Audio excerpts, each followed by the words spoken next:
welcome Dr. Sanjay Nadkarni, who is a Director of Innovation and Research at Thinkers Garden, Dubai, UAE, where he integrates academic research, innovation, and industry application to address contemporary challenges in hospitality and tourism. With a career spanning academia, consulting, and international organizations, he is well known for his expertise in digital transformation, sustainable tourism, and strategic innovation. Dr. Sanjay's work bridges the gap between knowledge creation and practical application, making him a thought leader in global tourism research and practice. Dr. Sanjay leads a portfolio at the intersection of academic research and applied innovation with expertise in human-centered AI, digital strategy, and service sector transformation. Sir is also a professor with Plekhanov Russian University of Economics, Dubai campus. Without further ado, I would request sir to begin the session. Over to you, sir. Thank you, Dr. Datta, for the introductions. Very good morning to you, everyone from Dubai. And it's my pleasure to be addressing this event for the second time in a row. I had the privilege last year as well. And obviously, between the last session and this session, a lot has changed, particularly in the space that I work. Innovation is always something which keeps happening, and now with the advent of AI, it's taken up even in a bigger way. So the topic which I will be speaking on, I'm aware this is more about research. So let me share some thoughts about alternative research methods, how innovation frameworks can be integrated into the standard research processes to gain additional insights, to gain alternative insights, and maybe to open up new doors. So I'll walk you through a presentation deck, but that's not my sole purpose. If we have time towards the end, I will also run a short demo on how the actual workflow can work. It will be a live test, so I don't know what the output will be, but this is what I'm happy to experiment, time permitting, okay? And of course, if you have any questions, feel free to unmute and ask. Don't wait till the end because, that moment would have passed. I don't mind taking questions during the session. It doesn't interrupt me. In fact, there's no such question as a stupid question. The only stupid question is the no question, if you don't ask a question. So let me share my screen just a sec.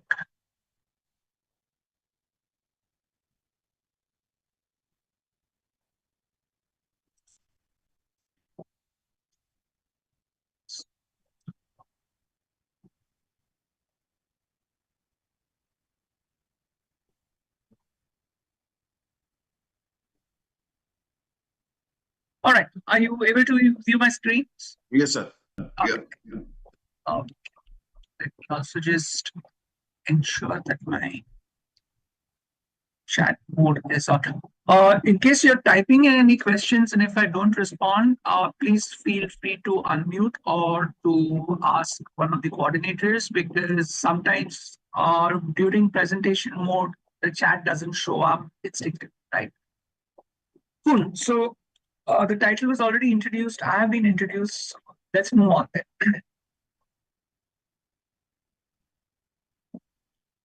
Is anyone familiar with Goodhart's law? Let's start off with measurements because in the world of academia, what is the currency in research? Your publications, your citation count, your H indexes, etc., right? And that's what academic career has ended up doing now, right? Chasing these metrics in order to gain your name, gain your promotions, gain your tenure, so on and so forth. Global phenomenon rapidly exploded thanks to this publish or perish kind of a culture. So we measure an academic's worth based on these metrics, right? These are indicators.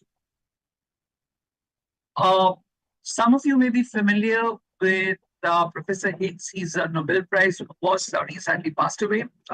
Professor Higgs was a Nobel Prize winning physicist. And somewhere about 12 years ago, in 2012 or 2013, he made a statement saying that if I were to work in today's university environment, I wouldn't have been able to do the kind of work that got me the Nobel Prize. Why? Because it's all about chasing metrics. Why am I putting this into context? So that we should look at a more broader perspective of what research means, because only then we'll be able to fit in a different mindset where these type of innovation frameworks can be actually deployed, right? So of course, what I say sometimes may sound contrarian to a traditional academic environment. And again, that's what I do because yeah, I'm supposed to be a disruptor. In fact, that was one of the reasons why I very consciously left full-time academia, because I didn't want to be chasing these numbers. Yeah, I've done my publications to prove that I can publish in top tier journals, but that's not the game I wanted to play. Anyway,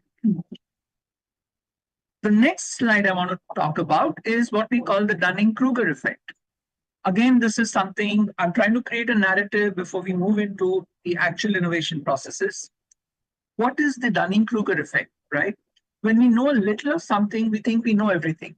Oh yeah, research is all about, getting the metrics, chasing citations, so on and so forth, right? We're groomed into that system because that's what the system rewards. What we realize towards the end is, no, what have we achieved at the end of the day? What impact have we had on society or industry? Take the domain of hospitality and tourism. Loads of publication, tier A-star journals, etc. Ask anyone working in the industry what difference it has made in their lives. Zero. And we're supposed to be contributing to the benefit of the industry, right? So that's when we sink into the valley of despair.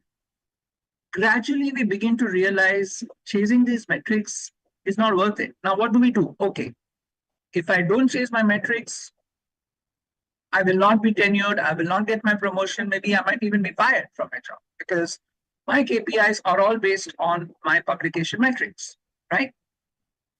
So then if you have a true DNA for research, you then get into the plateau of productivity where you say, okay, let me try to have a balance where I do the bare minimum to be able to retain my job or my tenure or my promotions and work on some research that can actually have impact on the society or industry, whatever my target group is.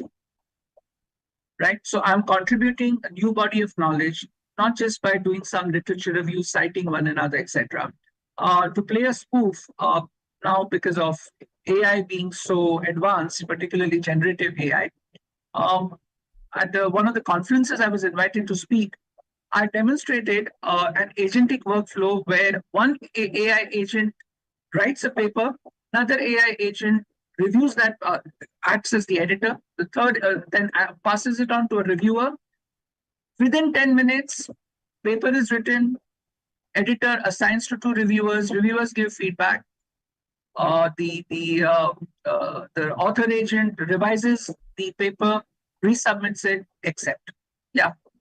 And then that same paper did a blind test by passing it on to a couple of my academic colleagues. And I told them, hey, what do you think of this? I'm reviewing this paper. Yeah, it's a good paper, without being able to make out that this was generated by AI. Now you'll say, yeah, we have tools for detecting plagiarism, detecting AI. Be aware those tools are absolutely useless. There is research to support that. I mean, just Google it, you'll find it. There's a recent Harvard study where they divided two groups of students. One were allowed to use generative AI, I think it was ChatGPT. The other did the assignment without the tool. And when they ran it through the AI, various AI checkers, they could not give an accurate distinction. So students who had not used ChatGPT were grouped as having used ChatGPT and the other way around. So yeah. So these are not foolproof rules. This is an example of technology disrupting the classical business model of academia. All right, so that was just to lay the context. One more slide before we move on in terms of what are we measuring, right? Quantitative research, qualitative research, interviews, sampling. In today's day and age, when you can harvest data at a population level, why even bother? Why even bother sampling, right? Second question for you to reflect on. Let's take qualitative research. Yeah, you do the interviews, then you use all those software tools like Nudist, etc., to extract the. Yeah, you have sentiment mining tools. Yeah. Even a generative AI tool like ChatGPT can do a great job. If anyone of you is using cloud, Anthropic cloud, it takes it to a different level altogether, right? So it makes all these tools that we are working with, what we are measuring, redundant, right? What are we doing when the ship has moved on? So in context, let's look at what the traditional methods are and what could possibly be an alternative way to approach research using open innovation frameworks, which can unlock value, right? So I'm not going to read from the slide. I'll just leave it there for a second for you to digest, right? So we are not looking at a what is situation. Our mindset now shifts to what if, scenario building. And this is where the human element comes in. This is something, of course, now with the assistance of AI, you can achieve a better scope. But this is where the human ingenuity comes into play. If there are any questions so far, please stop me or I'll continue. So with changing times, with changing behavior, so do the opportunities in academia. Are we leveraging those opportunities, or are we in our own stagnant pond, publishing only academics read one another's papers, review one another's papers, and then gain kudos only in their little environment, right? Completely cut off from industry. And you can see in industry, not just in India, it's a general trend, right?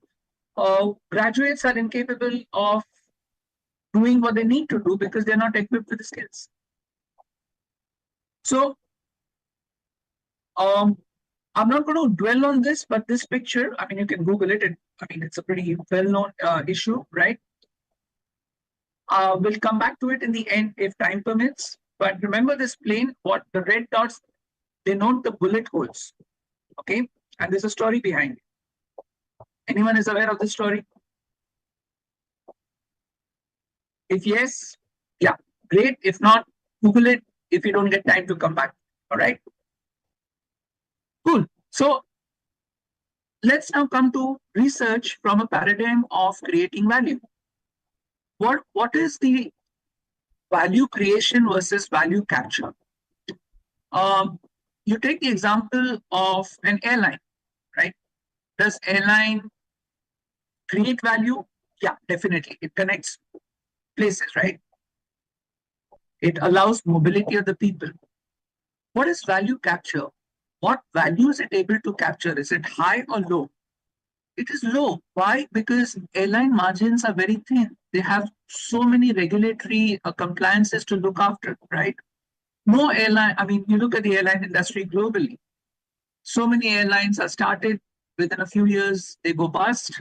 Some trouble happens. In India, we have a long legacy of airlines going bust, right? But they add value, right? They create value by connecting people.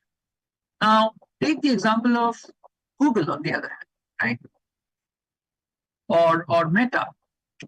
Most of you will be using WhatsApp, Instagram, etc. They are able to capture, not only do they create value by connecting, they're able to capture value by monetizing. They harvest your data, they generate the revenues through advertisements, targeting, etc. Right? So this is where they sit. Whereas for an airline, they're somewhere here. It's a nightmare. Now, bringing this analogy back into academia, where do you stand in terms of your particular research topic? Are you creating value? Is the value being captured by your stakeholders, including yourself? For instance, you're doing a paper on impact of whatever on tourism in Mumbai, for instance, okay? impact of the war in Middle East on tourism in Mumbai. Great. You will put in a lot of effort doing the lit review, doing this, analyzing theories. What value are you capturing? Maybe you'll get your KPIs. Your stakeholders, industry stakeholders, the tourism practitioners, are they going to even bother reading your stuff written all in academic jargon? So that's a question for you to reflect on. Okay, I'm not expecting answers here. Even I don't have answers to this, but this is like, these are the questions that kind of led me into what I do today. Right. So we've already spoken a bit about AI, so I'm not going to get into it. This is not related to AI, but basically what we are talking about here is a shift in mindset. Okay. In schools, in unis, we are taught to answer the right question. Learn by memory, rote learning. However, what real research is about asking the right question. And this is where the crux is. If you find the right answer to the wrong question, it doesn't help. So the ability to find the right question, even though the answer may be wrong, at least you have identified the problem. And that's where the type of tools we'll be talking about in a moment tend to help more than the traditional research tools that we have been using. If you're doing a survey, if you're doing an interview, right? You're doing your research paper, dissertation, doesn't matter what, primary data collection, you've already framed your question. Why? Because you thought it was important, you checked in literature, based on that, you framed that question. Are you sure the question you have formulated is the right question to address that particular issue? How have you validated that? We do reliability and validity checks on our outputs, but we seldom do reliability and validity check on our questions. And that's yeah, Dr. Vivek, I see your hand is raised. Yes, sir. So just wanted to take your view on this. How difficult it is to identify and define the research problem, because everything will emanate from there. Absolutely. And that's exactly what we will talk about in a moment, right? We will talk about some tools which, okay, this it's not a guarantee, but it at least gives you the ability to frame the questions correctly, right? And maybe, again, if time permits, or what I could do is shorten the actual presentation and show you a demo of one of the tools that I have built actually based on some algorithms. But it will give you an idea about how a question can be actually framed. What is your original question and what it could end up actually being, right? So we'll get to that in a moment. We focus more on improving and optimizing a particular process within the entire research journey, rather than looking at exploring and creating. Okay, and this, by the way, applies equally to industry, because management is all about optimizing. Oh, how can we maximize profits? How can we minimize costs? That's all that people talk about. On the other hand, exploring and creating requires a different perspective. The electric light bulb did not come to be by improvement in candles. It was a disruptive innovation. If we take incremental steps, I can improve my sample size so that the accuracy, I can reduce my error margin. Common story, even some of the PhD students I used to supervise. Yeah, okay. Beyond a point, it's incremental. It doesn't make sense anymore.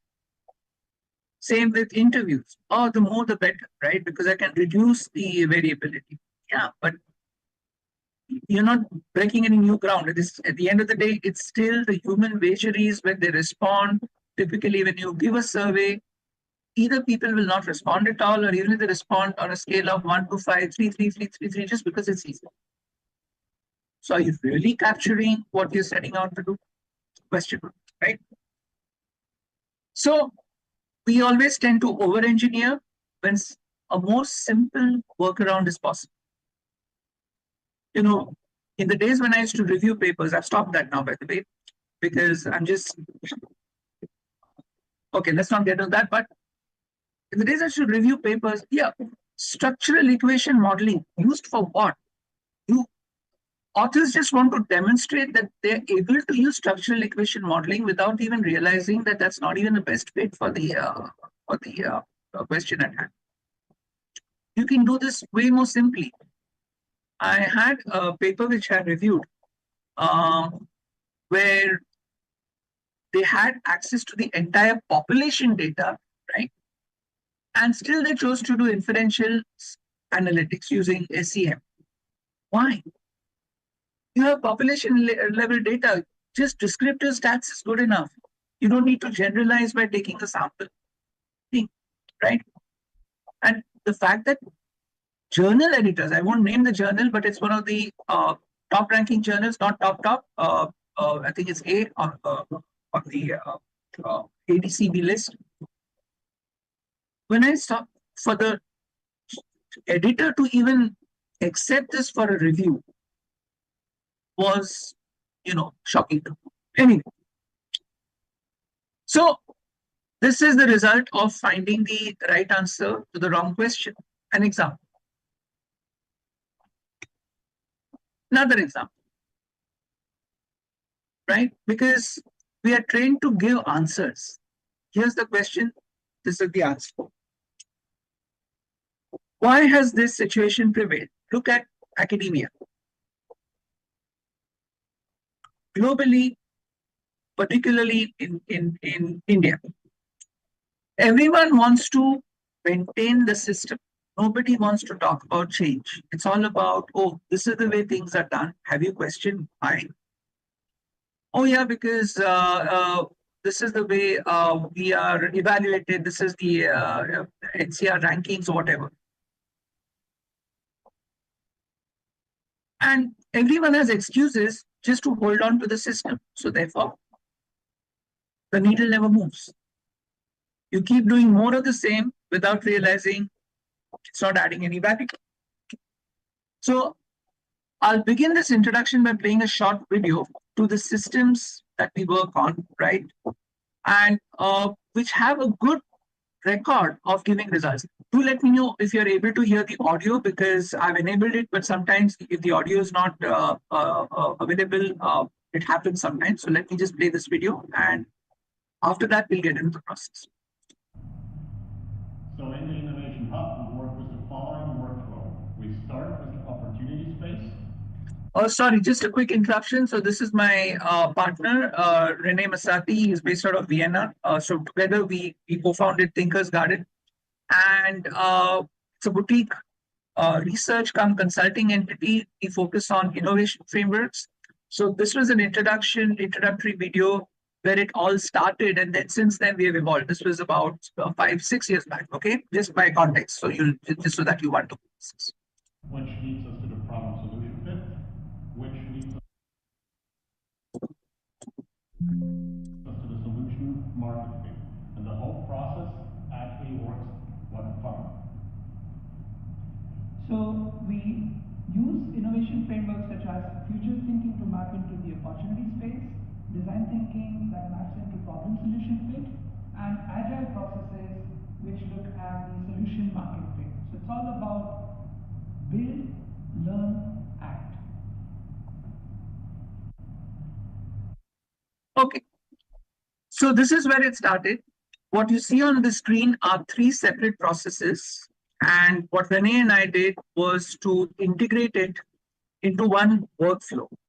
The first process is called futures thinking, right? And you see that double diamond approach. Futures thinking is, but the process itself is a few decades old. This was first is created and used by RAND Foundation. I don't know how many of you are familiar with RAND Foundation. It's a US-based think tank. And they work largely with the military in terms of looking at what are the future trends. So they developed this methodology of futures thinking. So what you see here are these 2 divergent arrows. So we go broad, you look at what are the mega trends. All right. based on whatever topic you want to explore, right? Let's say tourism or let's say ecotourism. It's a broad topic. Within that broad area, what are then the mega trends? So mega trend, let's say we identify, for example, as ecotourism. Within that mega trend, what are the macro trends? And within that macro trends, what are the micro trends? So then we converge. So that gives us a set of micro trends from which to choose. So it's more like zooming in based on our interest, what is feasible, what is desirable, and what is uh, uh, from a perspective of if you're looking at it from a commercial angle, whether it's viable financially, right? So based on these three metrics, you zoom in on the micro trend from a selection of micro trends that you have researched or the system has helped you research. Once you've done that, so this is like exploring the opportunity space, and this is what we call futures thinking. So you're looking at the opportunity space in the domain of ecotourism. What opportunities do I have based on the current trends? So subtopics, let's put it that way.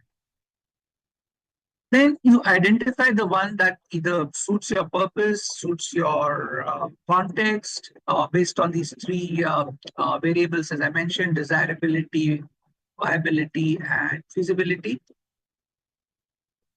And that way you've ended up identifying your opportunity space. Once you've done that, it ends with the question, how may we? And particularly in social science research, you see this little thing, this icon here. It's a human in a circle. Why? Because these are human-centered processes, centered around the variations and variability of human thought. The way I think is different from the way you think, different from the way others think. So now, based on that, we have defined the problem in the framework of how may we help A in achieving B, for example. Now, if you say, oh, how may we maximize our profits? No, then you don't use design thinking. It's a simple optimization problem. The more diffuse the problem is, the more vague the problem is, design thinking is more appropriate for it. And hence, it works best in social sciences. Design thinking, by the way, was created by Stanford's Design Lab. They spun it off as a company called IDEO. Maybe some of you are familiar with that. So if you were to just Google design thinking, you'll get a perspective on that. So this is the second framework, which segues from the futures thinking framework. So you identify the opportunity space, and then you move into the problem solution fit from a human-centered perspective. What are the stages? We'll get to that in a moment. And of course, once you've developed the solution, and by the way, this is equally applicable in the tech world as well, from a user experience, user interface perspective, right? So once you have identified the solution to the problem, yeah, that's when you reach here. Again, you go broad, so many solutions. From that, you identify the one that best fits the question that you're trying to address. So here is your solution. Now, if you've created a solution that works today, doesn't mean it will stay that it will be the best solution moving forward, because things change. And that's when we move into an agile process where it's through continuous iterations you ensure that you maintain the solution market fit, because market tastes change. Those of you, when you first started using your smartphones, what it was capable of then and what a smartphone is capable of today, it has evolved. Why? Because it's an agile process. Because if you are using Google, for instance, you will see how Google search used to look 15 years back, what it looks today. Not just how it looks, but how it behaves, right? So this is agile. You're still using the same solution, but it has changed over time. It has evolved, okay? So this entire workflow, which integrates 3 separate processes, right, helps in first identifying the opportunity space, then looking at the best possible solution from a human-centered perspective. And then once you have nailed in the solution, to ensure that solution stays relevant over time through continuous iterations. Any questions so far? All good? I hope you're following the general gist of it. I know this could be a little unconventional, but again, the title is alternative methods. So that's why I'm not harping on the traditional methods, which I'm sure the other speakers will be talking about more elaborately. Yes, Dr. Vivek. So are there some similar models on these particular lines which talks about future thinking, design thinking, and going to the agile processes? When you say model, these are the models actually. Yeah. I mean, these frameworks serve as models, right? So let me show you with help of a couple of examples. Maybe that might bring in a bit more clarity. And again, then if time permits, we'll do a quick test run. So this process we started off with, as you can see, we published in 2022. This was the first sort of sketch, and now we have developed this as a formal framework, which we use in our consulting practice. And of course, now with an AI overlay, this has become way more powerful. Okay. So coming back to your question, Dr. Vivek, you mentioned about the various processes. So it's not just these 3 processes. We are working on some other processes as well. Impact thinking, journey mapping, still in early stages. But what we are trying to do is integrate these open innovation frameworks into different configuration of workflows, so you can use it as a toolkit for actual problem solving, right? So it's not just isolated, okay, there's only one workflow or one size fits all. No, it could be we've used this for corporate consulting, we've used this for startup mentoring, in incubators and accelerators. We've, by the way, also used it for university research. PhD students wanted to look at ideas, which topic to explore, from what perspective, reframing the problem, validating their question, not the answer, right? As we discussed. So yeah, multiple uses in different configurations for these processes. Okay. So let's start off now with what's futures thinking, just to understand what are the steps involved, and take it forward from there. So as I mentioned, futures thinking is about finding that opportunity space. In your mind, okay, what topic do you want to explore? Let's say ecotourism. That is the mega trend. Within ecotourism, what are the current macro trends? Do your research. Let's say you find 4 or 5 major macro trends.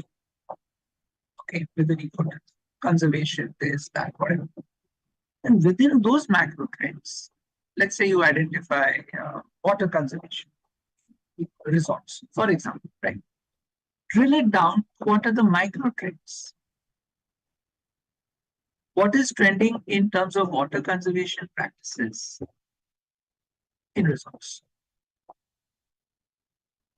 You'll get whatever 3, 4, 5 options, whatever the trending elements are. So if you do it manually, it depends on your research skills and what are the tools you use. What if you do it with AI, of course, with all the guardrails, and that's what we do, by the way, is it widens the scope, like elements which you wouldn't have thought about. It identifies those micro trends based on the vast repertoire of knowledge the AI tool has access to. From there, you can make a better choice, a more informed choice. But of course, what guard you also need to ensure that there are guardrails in place because AIs can hallucinate and you have to provide the right context. If you're looking for ecotourism trends specifically in India or in the state of Maharashtra, right, you have to accordingly provide that context. Otherwise, it will give you wrong signals. Ecotourism trends, it might pick up what's trending in this part of the world, in the Middle East, and dish it out to you as a micro trend, which is of no relevance to you. So therefore, context becomes important. So as much as AI makes it easy, it can also make it difficult if you don't apply the necessary guardrails. Okay. So this is what a traditional non-AI futures thinking board looks like.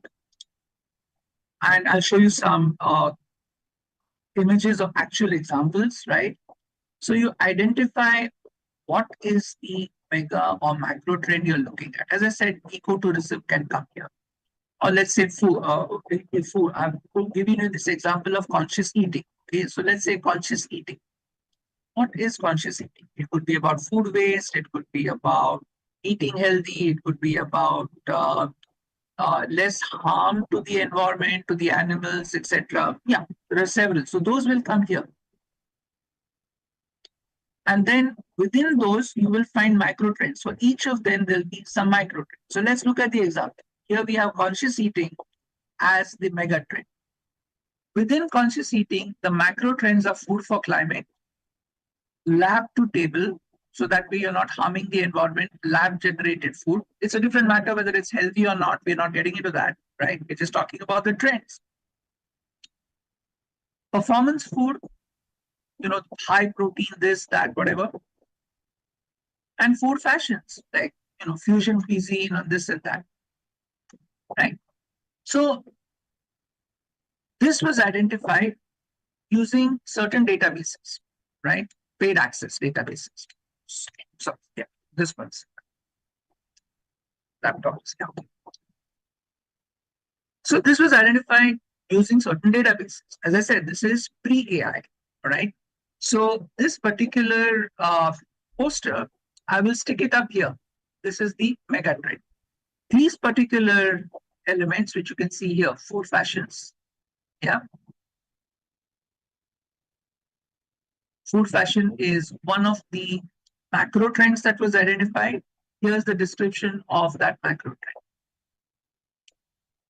And macro trends of the same mega trend, yeah, food, climate, lab to table, which we saw here. So this is just one of them. Okay. Now, within that, these are the micro trends. Fast food restaurants with fryer robots, supermarkets use dates for yogurt, plant-based milk from beer brands, so on and so forth. This is for a specific geography. We did this search in Austria. And finally, we decide, okay, let's focus on this micro trend, fast food restaurants with fryer robot. I'm interested in this micro trend because I feel it's feasible, desirable, viable, for example. So what I did was treat it as a funnel. I went broad and then I narrowed it. Is this making sense? This is what it looks like on that trend. So here is my conscious eating mega trend. From there, I've identified the macro trend which I'm interested in. And that macro trend has all these micro trends, out of which I selected one, which was this one, fast food restaurant with fryer. Is this making sense? Any questions?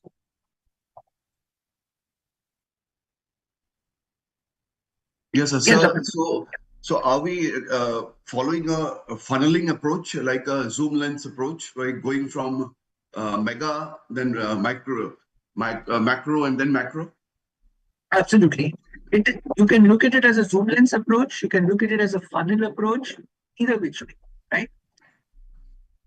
the philosophy here is first go broad, in the sense mega trends are broad, right? And then you narrow down to a clutch of micro trends from which you select the one most appropriate to you. But there is a logic behind it. You see this here, the plotting. So all these are plotted for feasibility and viability.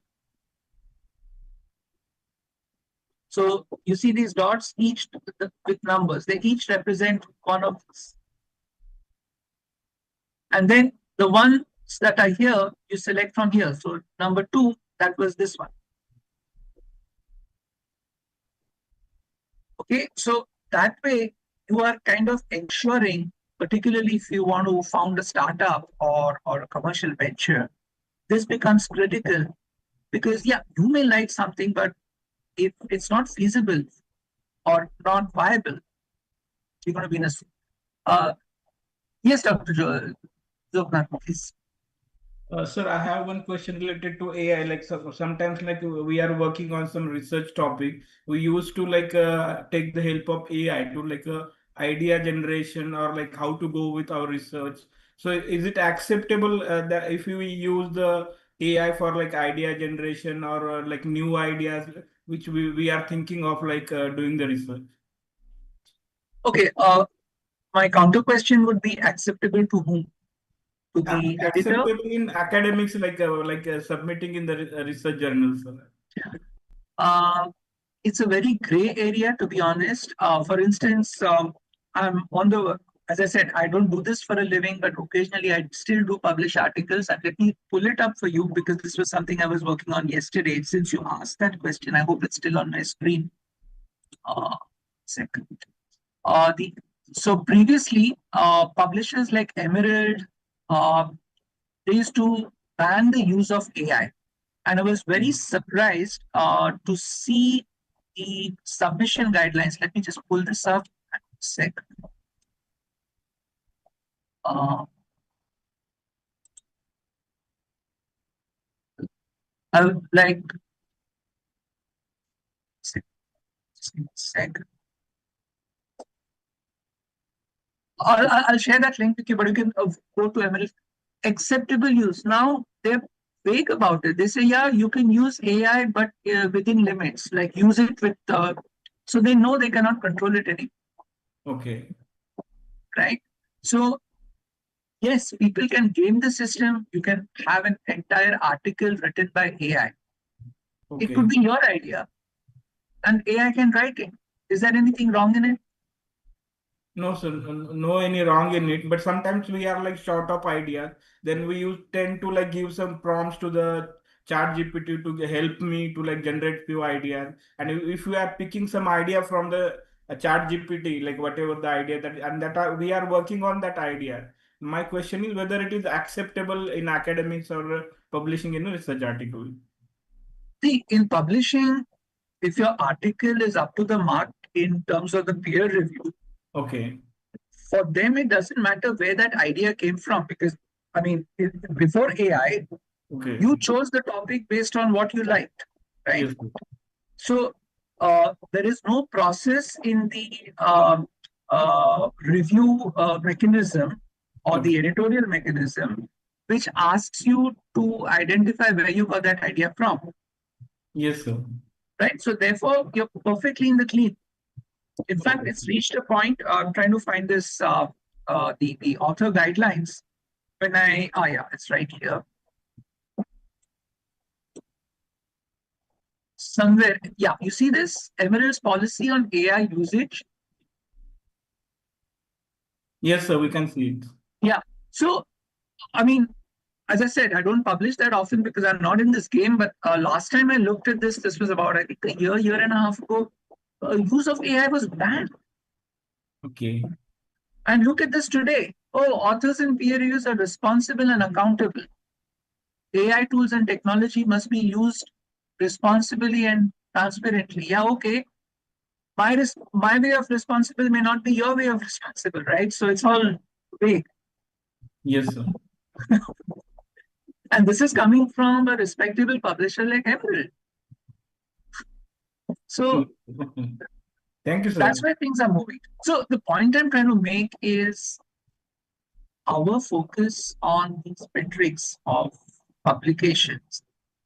It's already outdated. It's outlived its purpose. Cannot, I mean, the system is broken and we are still following that. Yes. I'm sure in your university, professors are promoted, given awards, rewards based on their publication metrics. Not just in your university, I'm not singling you out. Okay? I mean, it's everywhere. And increasingly, that is why the disconnect between academia and industry and society is growing. Because essentially, as academics, what we are doing is increasingly useless.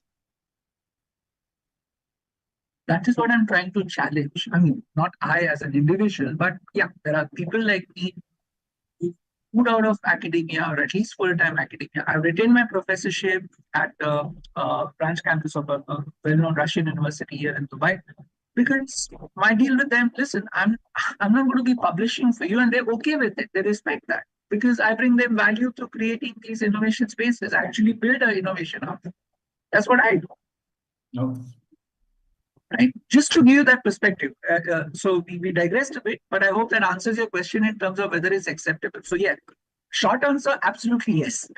Okay. Thank you, sir. Thank you for clearing my doubts. Yes, Dr. Banerjee, please. I have a question, sir.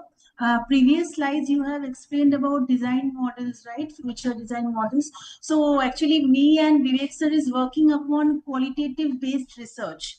So can we apply that in the qualitative based research, that particular models which you have explained? Yeah, sure. You can. It depends on, I'll show you in a while in terms of when to use these tools and when not to, equally important when not to use, right? So you may have a qualitative research, but usually, in my experience, when it's a qualitative research, yeah, design thinking does tend to work. Because qualitative is about more about the human engagement in terms of their views, opinions, etc. Right? So, as I mentioned before, design thinking is very human-centric. So, therefore, it does make a good fit. But again, one has to look at the actual theme or question and then take a call whether or not it fits, right? And I'll show you a workflow which helps you to decide whether design thinking is a best fit or not. Okay. We'll come to that. All right, cool. So are we clear with futures thinking? The classic way of doing futures thinking, pre-AI. Okay, what you see on the screen, as Dr. Vivek mentioned, it's kind of funneling. You can look at it through that lens, going broad, coming narrow. So it's not just because you want to explore the topic, but you put it on this matrix here to see what is most feasible and what is most relevant, right? And then that's from where you identify. So viability and feasibility metrics matter for you to identify the best opportunity space. Of course, as a researcher, you can choose any. But when I work with startup founders, for them, it's important to know whether this is desirable by the market, whether it's technologically feasible, and if it's financially viable. Only then they can proceed with the idea. Not just for research sake, but when it comes to commercialization, when it comes to go-to-market, these metrics become very, very critical. Right? Great. So now that we've done futures thinking, let's take a quick dive into design thinking. What is design thinking? What are the steps? As I mentioned before, it's a human-centered method for practical, creative solutions. Okay. And the main aspect of design thinking is about helping reframe the question correctly. That's the biggest value that design thinking brings to the table. Again, it has caveats. It's not a one size fits all. It's not a silver bullet, proverbially speaking. As you can see, the starting point here is empathy. Empathy is different from sympathy, by the way, so don't confuse the two. Empathy is you put yourself in the other person's shoes and try to look at that problem from his or her lens. You may see a problem from a certain angle, but other stakeholders, and that's where that human centricity comes from, other stakeholders see it from an entirely different angle. Who is right? Right from political conflicts.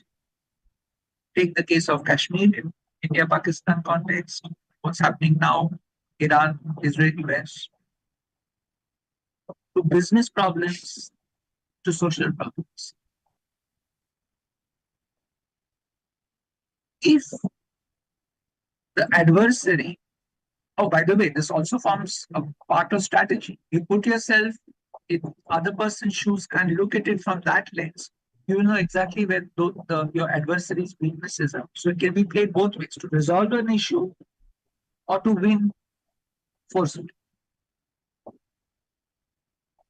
Business, wars, yeah. So through the process of empathy, you end up redefining, actually it's more redefine than define the problem. And then you ideate on the solutions to that redefined problem. Once you feel, I think I found the solution, then you work on a prototype. If it's in the service industry like tourism or hospitality, I'll give you an example. I'm sure most of you have, stayed in hotels. What is the check-in time at a hotel typically?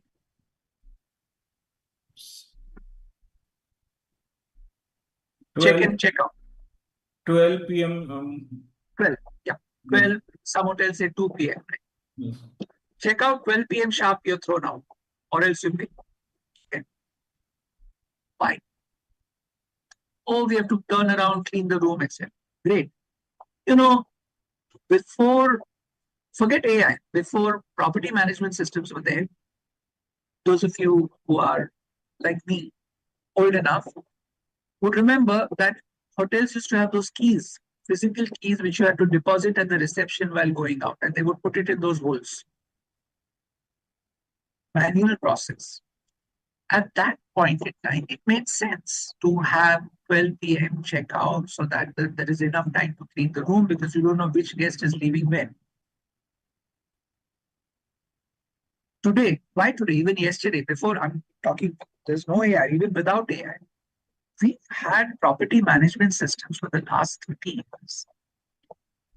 Expected time of arrival, expected time of departure of the guests are known. And yet this industry has not changed that process, even though technology has given them the ability. Why? Oh, because that's how things have been done. No one asks that question. Imagine your flight lands at 5 a.m. in the morning and you have to wait until 12 p.m. to be checked in.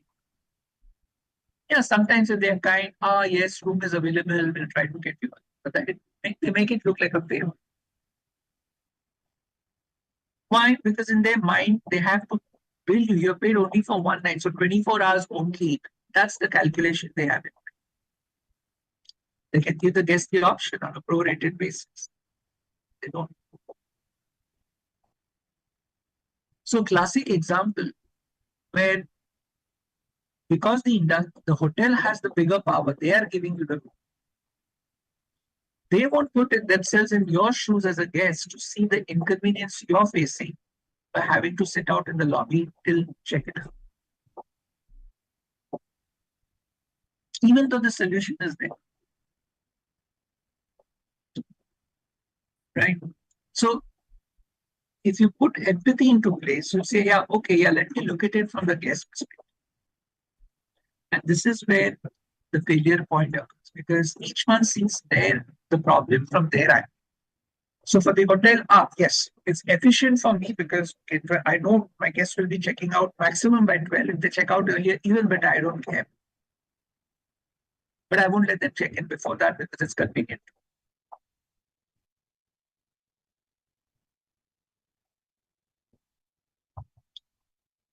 In academia, we've seen these examples.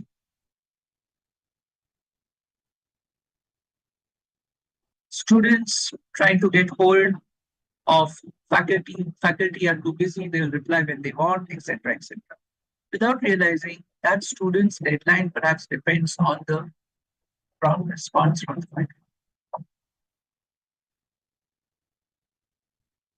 Oh, I have other priorities. I have to publish my papers, so I don't have time for this. So teaching becomes secondary. Teaching is seen as a punishment in it. Why? Because, oh, I just have to publish. Because my promotion depends on my publications, not on my teaching. Unless, of course, it's really so bad that everyone complains and all, but that's right. Okay. So coming back to the process, these are the steps in design thinking. And typically you talk about answering these type of questions. Who are the stakeholders? When is this happening? Where is it happening? And for what is it? Are there alternatives? Can this be improved? So on and so forth. So these are the core questions at the heart of starting the design thinking process. And you can see it's like a virtuous circle. It's a circular loop. You empathize, you define the problem, you ideate on the solution. Once you have the solution, you do a prototype. Prototype doesn't have to be a physical prototype, by the way. As I said, if it's a service operation, you can do a prototype 24 hours check-in, check-out, for instance. That's a prototype to test it out. Okay. And then based on the results of that test, you further iterate to improve so that you feed back into that empathy. So this is the gist of a design thinking process. I know, Einstein is very oftly quoted and sometimes in the wrong context, but in this case, I think it's pretty appropriate, this particular quote, where the emphasis is placed on asking the right question. And this is where design thinking shines. Not always, not in all contexts, but in those that involve humans. And hence, it shines more in social sciences. It won't shine so much, it doesn't shine so much in pure fundamental research. All protons, all electrons, all neutrons behave the same. Their properties are the same. That's not the case with humans. So, this is what the traditional design thinking board looks like. Here, in this column, you see user, and these are their pain points. We do an example. So we run workshops. I run workshops for corporates, for academia, for the startup accelerators, right? Process is similar. No change in the frameworks. Contexts are different. Yes, Dr. Yes, sir. In the last design which we saw in the last slide, so when we're talking about empathizing, yeah, so are we talking about suppose, say, for example, the problem is actually lying in the industry or in a society or a community where the actual problem is lying. So we are understanding that particular context and then identifying and defining the problem and then ideating, developing a prototype and then testing. Is this going this way? Yes, you're right, but there's an added element to this. In defining the problem, it's not just from your lens, because, okay, for instance, I'll give you a case of, let's take Dharavi in Mumbai. Okay, what's its reputation? Asia's largest slum, even though now it's being redeveloped or whatever. general, Asia's largest economy. Poor people living there, etc., etc. You dig in a bit deeper, what you realize there's a thriving industry with a turnover over $1 million. When you scratch and say, why? Do you know why it's been taking this long for the redevelopment to happen? Not because there was no political will or whatever. You would imagine, okay, if people who are living in slums are offered nice accommodation, they'll be the first to jump and move. But that was not the case. The inhabitants resisted. Why? Because living in those informal sort of arrangements, not having to pay for utilities, being a part of the informal economy means no tax. You don't pay for utilities. Whatever you make, you pocket it. Even if it means as a trade-off living in complete utter filth and squalor. You're welcome to give a counter narrative to this if anyone has. So, if you put yourself in their shoes, it does make sense, right? I mean, there's a trade-off, of course. I mean, yeah, I would want to live in a squalor and filthy environment, but yeah, for some people, the money is more important than the environment, maybe. So, moving to fancy places means having to change your lifestyle. You'll have to pay for your utilities, you'll have to pay taxes, whatever. You come into the formal economy. You cannot get away with what you've been getting along all this way. Now, therefore, if you look at that problem from their lens, it's not whether you agree with them or not, that we're not talking about that, but at least you know that that is an alternative viewpoint on that.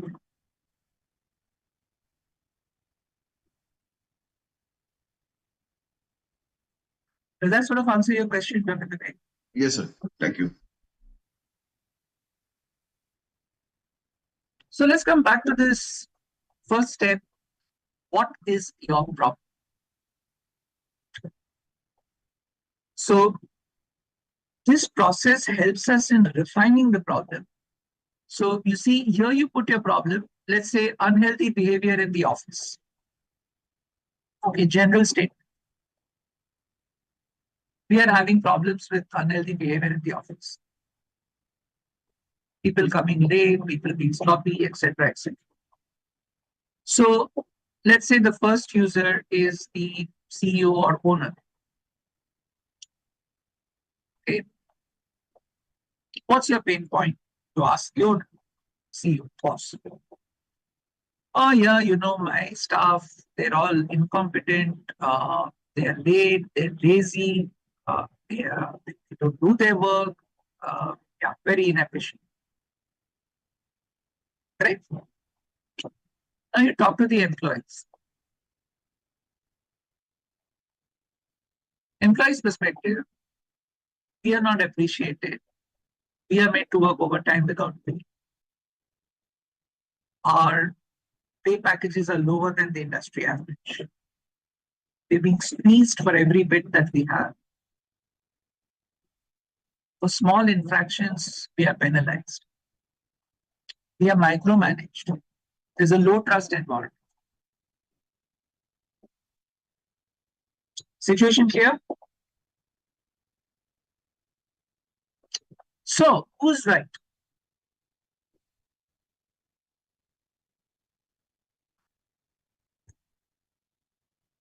Boss says because they are so worthless, they don't deserve anything better.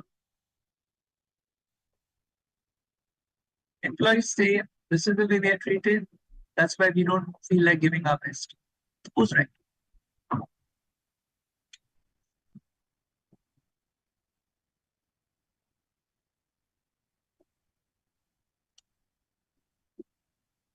By the way, when I do this with corporates, I don't use digital tools. I mean, the AI for ideation now, that's different, but I don't use digital tools. There's a digital version of this also, by the way. I make them use post-its. And I'll explain why in the next stage. So now we have identified the same problem, right, which was unhealthy behavior in the office. We have two different perspectives which are absolutely contradictory.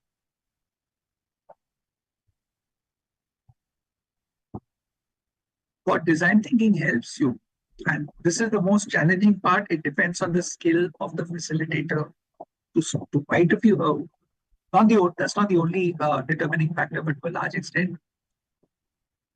How do you reconcile both these? Not to come to a solution immediately, but to define.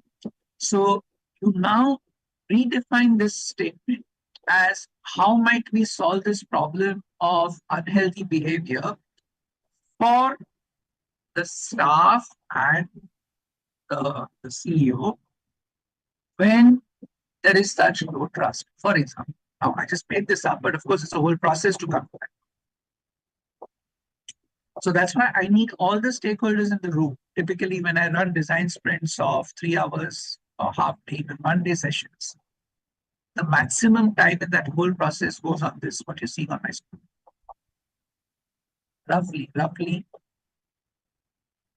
minimum 1 hour. Because unless we nail this part correctly, we will not get the kind of solution we're looking for. Of course, if all stakeholders are physically present, great.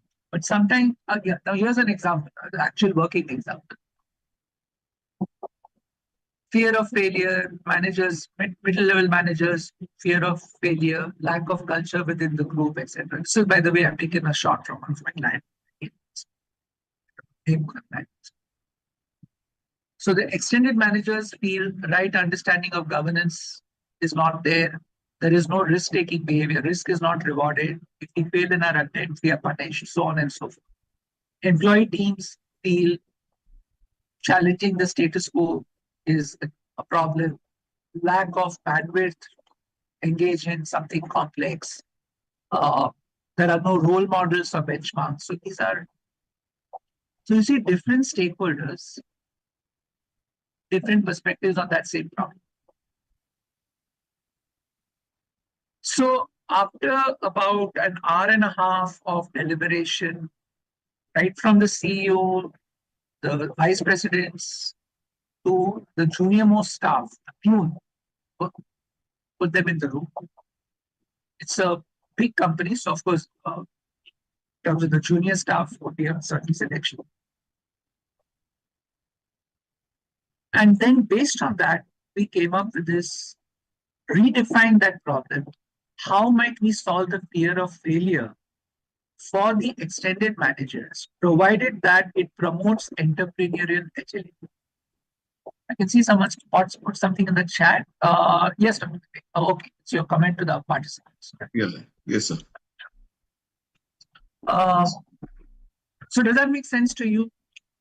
So now we are trying to frame this problem to try to get a solution from the extension managers.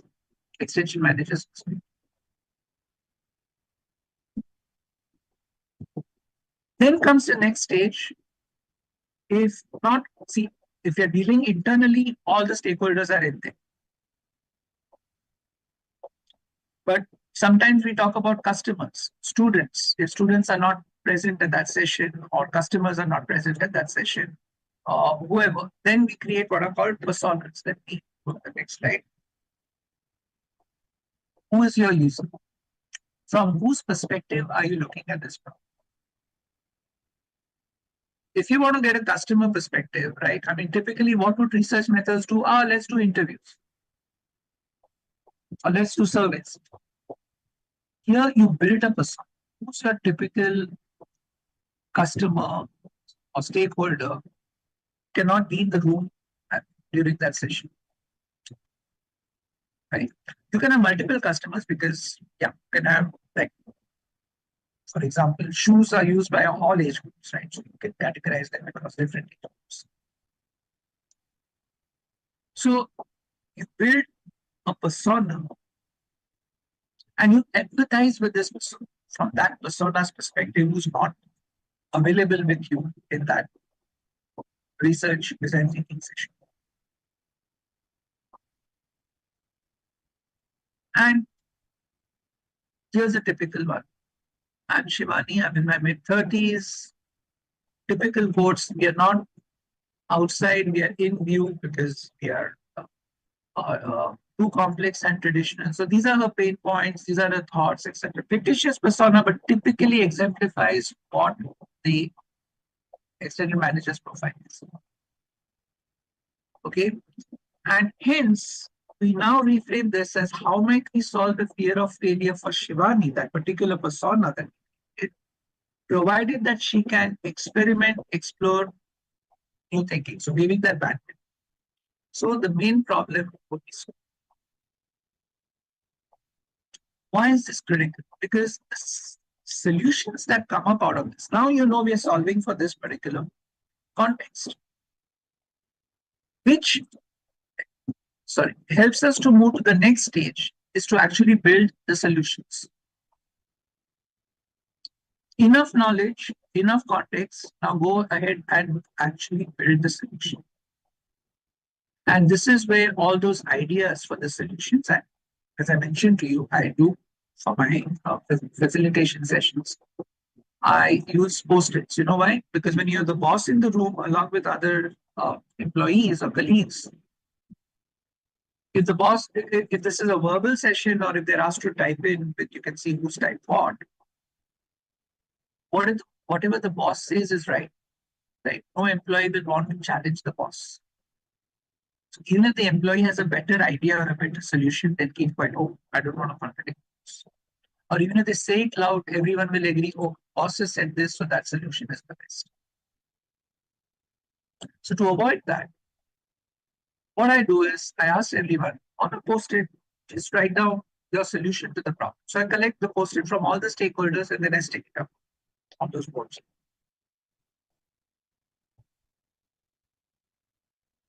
And from that point onwards, we have a clutch of solutions for that particular specific problem, which we have already reframed from a stakeholder perspective. So the chances of finding the right solution are way higher. And then, of course, we divide the solution based on feasibility, desirability, and what I showed you before. So in short, that is the process. Okay. So the POV that you create as a result of this takes it to a different level. So create, test it out. If it doesn't work, pivot, iterate. If you want to fail fast and move on. Here's a live example of just a few months back. We were invited to demonstrate this at TED AI in Vienna. And, you know, the problem, we asked the organizers, okay, what's the main pain point you want us to look at? Said, oh, you know what, now it's back to office because many tech companies after COVID allowed their staff to work from home, right? So yeah, as a result, people bought houses in the suburb because they didn't have to commute, etc., etc. Suddenly, about a year ago, many tech companies globally, and in India, we've had these issues, not just tech companies, by the way, other companies as well, suddenly ordered, oh, everyone back into the office.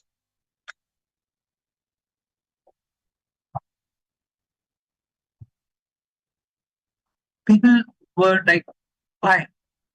I have to look after my kids, I have to take my parents to the hospital, whatever. Because we've already adjusted to the new routine of working from home. And now you want us to come back. Yeah, if you don't want to come back, quit your jobs.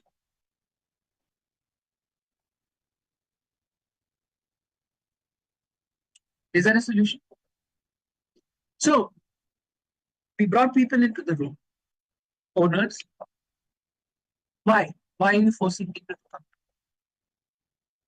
Owner's perspective, you know what? We're paying rent for the office. When we have clients coming in, if they see an empty office, it creates a wrong impression. We don't have team unity because nobody meets. There's no coffee side chat. There's no cohesion between us. Each one is doing this. Right or wrong?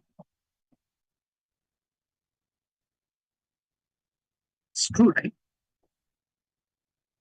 Employees' perspective. You allowed us to work from home, it worked. You're still making profits. Everything is fine.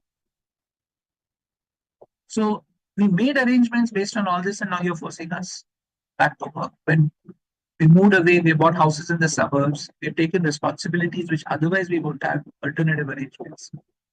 What will we do? So this was the TED talk we gave. You can see here all these participants, they posted their how to reframe the problem, created a persona. And this was the first time we integrated AI into the workflow. Within an hour, less than an hour, we simulated a solution, which you're seeing on the screen. Prompt is also. What AI allowed to do, and this is where people get it wrong. People use AI just for improving efficiency. AI can increase the scope of that solution, which otherwise wouldn't have been possible. So what we did basically, what the prompt does here is, it asks each employee, what is your constraint? So someone says, I cannot come on Tuesday mornings. I can come on any other day. Someone says, I can come only 2 times a week. Right? We put all those constraints into the system. And the prompt, the objective is to create a schedule which will take into consideration all these constraints. So it boils down to being an optimization problem. Boss says minimum 3 times in a week, everyone should be here, and at least 1 day in a week from 9 a.m. to 4 p.m., everyone should be in the office. So these are the boss's requirements. Because then the boss will invite potential clients only on those days so they can see a full office. So the impression also stays. And what you see here is a prototype solution. We gave them the solution. In 2 months' time, we checked on them, hey, how's it going? And they said, yeah, we tested it. There were some issues. We improvised on it. That's exactly what iteration is. So we built that prototype, let them work with it. And lo and behold, everyone is happy. And not everyone gets everything they want. So if somebody wanted to stay at home for 3 days in a week, they can stay for 2 days in a week, but it's better than not being able to stay any day of the week. The boss does not need, cannot have everyone in the office 5 days in a week. So, but at least the boss has people on the days he's agreed on, bare minimum.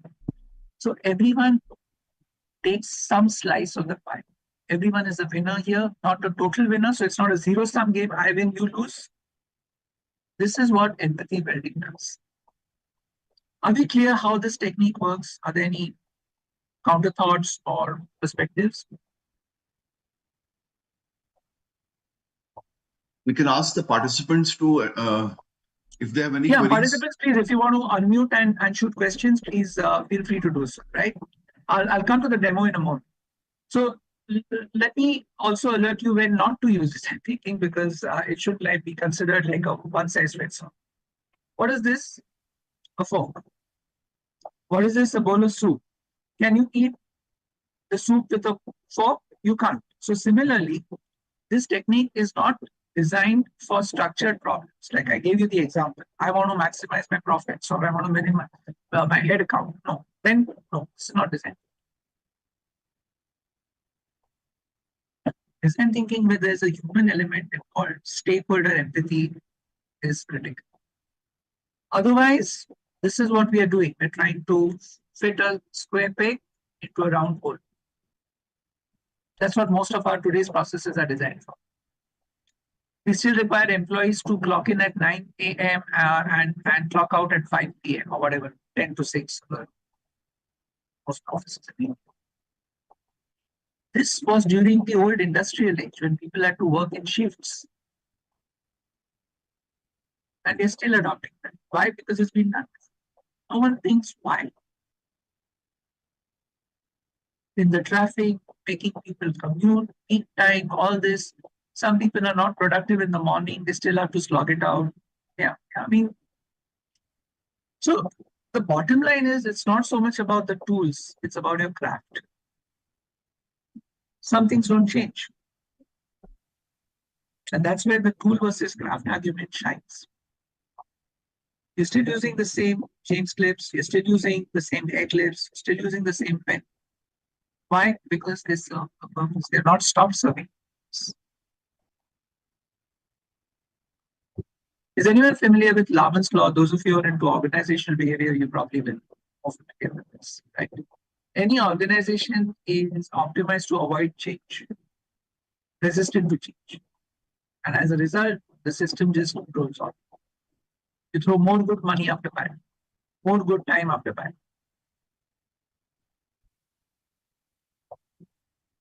But is it just about a mindset change? Not really. You cannot reverse engineer a collaborative culture. Okay, and you can't certainly mandate intellectual honesty. We just had Professor Zognal ask regarding using AI, right? The ideation. If you extrapolate on that, what is intellectual honesty? Because we are just obsessed with KPIs and numbers. That's one of the first slides I showed. Just measurements. Those are indicators, not the real facts. What you can do is actually build environments. And again, that's part of what I do. And I enjoy doing this. We actually build physical environments, not just what I showed you as processes. We actually build physical environments empowered with AI that help in fostering this kind of a culture. So it goes from contribution. It becomes a contribution, not a confrontation. Questions are asked to the management. But for this to succeed, the management, the owners, they need to first appreciate the value of this. If not, yeah, they'll say, why should I change? I'm making my money. I don't care about the rest. Yeah, we have metrics, we have ACE in QS rankings, THE rankings. That's why we are attracting more students. That's how we are advertising. We attract more students, we make more money. Why care? Okay. That's where innovation becomes a theater. I won't name the university. We all know who I'm talking about, what happened at the AI summit in Delhi. Classic example of how that exposure happened. They were just unlucky to be exposed. Because it's more about theater, right? Because we want to show more as in rather than actually do. Why? Because it will give us better visibility on social media, whatever, attract more students, we make more money. Simple. Unless that culture changes. Doesn't matter, public university, private university. We're going to have this problem. But there's a way around. See, I don't know how many of you are able to read it. I hope it's big enough. This is one of my, this came on my LinkedIn feed. I thought it was very interesting. I screenshotted it. Most universities don't have a curriculum problem, but a time problem. Universities were built for slow knowledge cycles where knowledge was scarce, authority was centralized, curricula changed every few years. So when I read this, she's put it in the past. Knowledge was scarce, authority was created. Yeah, okay, first point, knowledge is not scarce because now we have all the technology for that. But authority is still very centralized. Curricula do not change frequently. I still know of colleges where they're teaching COBOL, a language which is long dead. Why? Because the senior professors don't know any other language, computer language, because they were experts. And they're senior. Who's going to challenge them? Their department heads. That is what is the problem with the academic system. So now very quickly, let me come to how we did as an example. So this is my team. Here we created an environment, right? As I told you, we also build physical spaces So you see, these are the innovation boards, which I just showed you here, right behind what's your problem, who's your user, etc. It's an industrial design. You can see here, right? It creates an ABS. If I do this in a boardroom, I don't get that kind of uh, environment to help tease out the right responses from the participants. That's why we build these type of environments where it enables people, okay, it's a chill environment where we can unwind ourselves, untie a bit, and speak in a more open fashion. And that's what open innovation is. In that room, a boss doesn't stay a boss, a peon doesn't stay a peon. They're all stakeholders. And the lab is repurposed for various things. So that's why I put these various photos. So here's a startup pitch happening. These are the celebrity chefs. This was one of the F&B ideas, the example which I showed you before, for minimizing food wastage in 5-star buffets. So much food is thrown out, right? They got some good seed capital. This is for hotel housekeeping staff. You can see them in their uniforms here with their name badges, etc. Right? Looking at how to work on them. Something as which people would consider it's a low-level problem. No, it impacts guest experience, in turn it impacts reviews, in turn it impacts revenue. So that's what we try to show. What you may consider as a minor problem is actually having an impact on your main KPI. Right? Room of the future, hotel room of the future, again, from a human-centered perspective, how to deploy this. So you can see here, these are the idea boards. So we in that whole environment, we create this kind of an enabling sort of space where people can let their creative juices. So this is the example I've already shown you, a live example. This is a digital version, as I mentioned. So we have participants from multiple locations participating at the same time. So this is my colleague Alex. He's actually manning the station. I'm doing the facilitation. There's a camera here. There's a 3-way interaction. This project we did for one of our clients, Michelin, you know, the car tire company, Michelin. We did this for them. Their regional CEOs had all come in for this event. Pitch over a pizza startup. So here you see, here we have a startup. How many of you are familiar with Blue Smart? Anyone has heard of Blue Smart? Those in Delhi probably may be more familiar. Yeah, I can see Abhishek Kumar's hand going up. Yeah. So here's the founder of Blue Smart. They raised, so this lady here, Sophia Nadur, she is the head of BP Ventures, British Petroleum. So they were investing in eco-friendly systems because, of course, since they're an oil company, they want to. They raised a seed capital of 2 million pounds in this round. So this evening, pitch over a pizza, 7 million checks were cut, 7 million pounds, right? So we did this. She flew in from London for this event. We did this in the lab I set up here in Dubai. You can see the pitches going on here. These are all the startups that participated. This is Sophia, the head of ventures. So this is me facilitating the session. So again, the same frameworks used for startups, for corporates, for academia, right? The food solution problem, which I showed you, food wastage, was done by a master's level student. So these are some of the awards, startup pitch awards, etc. Winning startup pitch competitions. What these tools help you to do is deliver solutions that actually have a better chance of working. Not just because I think so or I have researched it, because my research could be limited based on my brain power. But when I use these frameworks which open a wider scope, plus they're AI enabled. This was before AI, by the way. Traditional. Now it's even more accelerated. Yeah.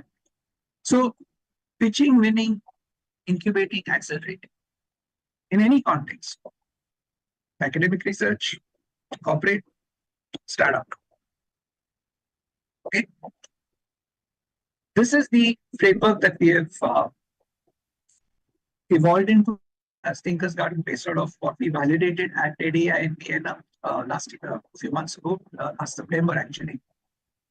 And what you see this as HAI is the human-centered AI element, which we have brought into the futures thinking, design thinking, and agile process. So on that note, I end my presentation. I can show a quick demo if time permits, but before that, I'd like to open the session for questions. Yes, Abhishek, please. Namaste, Dr. Nankarni. Thank you a lot for taking us through the entire ideation and innovation process. A major challenge that I face as a young academician. I'm transitioning from industry to academia now that I want to pursue PhD and develop myself in the field of academia. So a major challenge that I face is impact variation, right? I have an option to pursue PhD in tourism and hospitality, and I can also develop myself in the field of management. Now, in the general masses, the masses would see management, science management domain as a more impactful purview. So as an innovator, as an academician, or as a design thinking individual, how do we mitigate that? How do we balance that impact scenario and go forward with our call of action rather than what the peer pressure or societal perspective imbibes in us? Yeah, so this is exactly the challenge, right? Whether you want to cater to what others think and how to peer pressure. And it's not just peer pressure, it's institutional pressure as well. You mentioned your transition from industry into academia. Look at it this way. What do you want to achieve? As an academic, where do you see yourself in 5 years' time? More publications or more impact on industry? So it's obviously more impact on industry and transitioning the way hospitality and tourism education is working in India, because India is looking at a tourism and hospitality boom for the next 2 decades at least, if we get everything in the right space. Okay, let me counter question to you. I'm just being Socratic technique. Okay? Great. So you were in industry. While you were in industry, did you bother reading any of the tourism research that was produced by academia in these high-ranking journals? Yes. You did? Okay, great. I mean, you completely destroyed my narrative.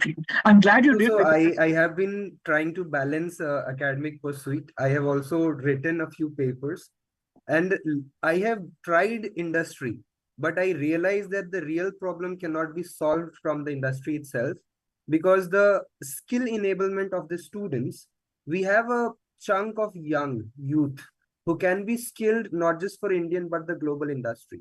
At the end of the day, if we see global tourism and hospitality industry is 80% run by Indian talents. I'm not sure whether it's 80% is the right figure. Where there are other nationalities as well, and depends on where. Yeah, perhaps here, even in Dubai, which has a strong concentration of the Indian community, we have, I think 80 would be a overestimate. Probably 30 to 40%. But anyway, that's not the point. What I was trying to get at is, as you moved into academia because you wanted to kind of address this issue. While being in the industry, did any of those research papers, etc., help you in terms of guiding you towards taking decisions? Let me reframe it. Yes, you went through those papers. Were they helpful in guiding you towards arriving at whatever role you had in your job? I mean, I'm happy to take this conversation offline with you later, so that we Yes. yeah. But the point I'm trying to make here is, basically, if you look at what is being written in the media, what is being spoken by the industry, and also admitted by academia, is there's a growing divide between industry and academia, and students that graduate from universities, not just tourism, hospitality, not just from University A or University B, generally they are increasingly unemployable because they lack the skills.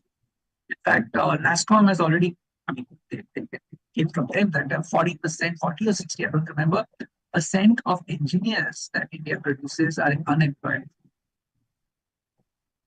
So, I mean, we're faced with that kind of problem of that magnitude, Yes. right?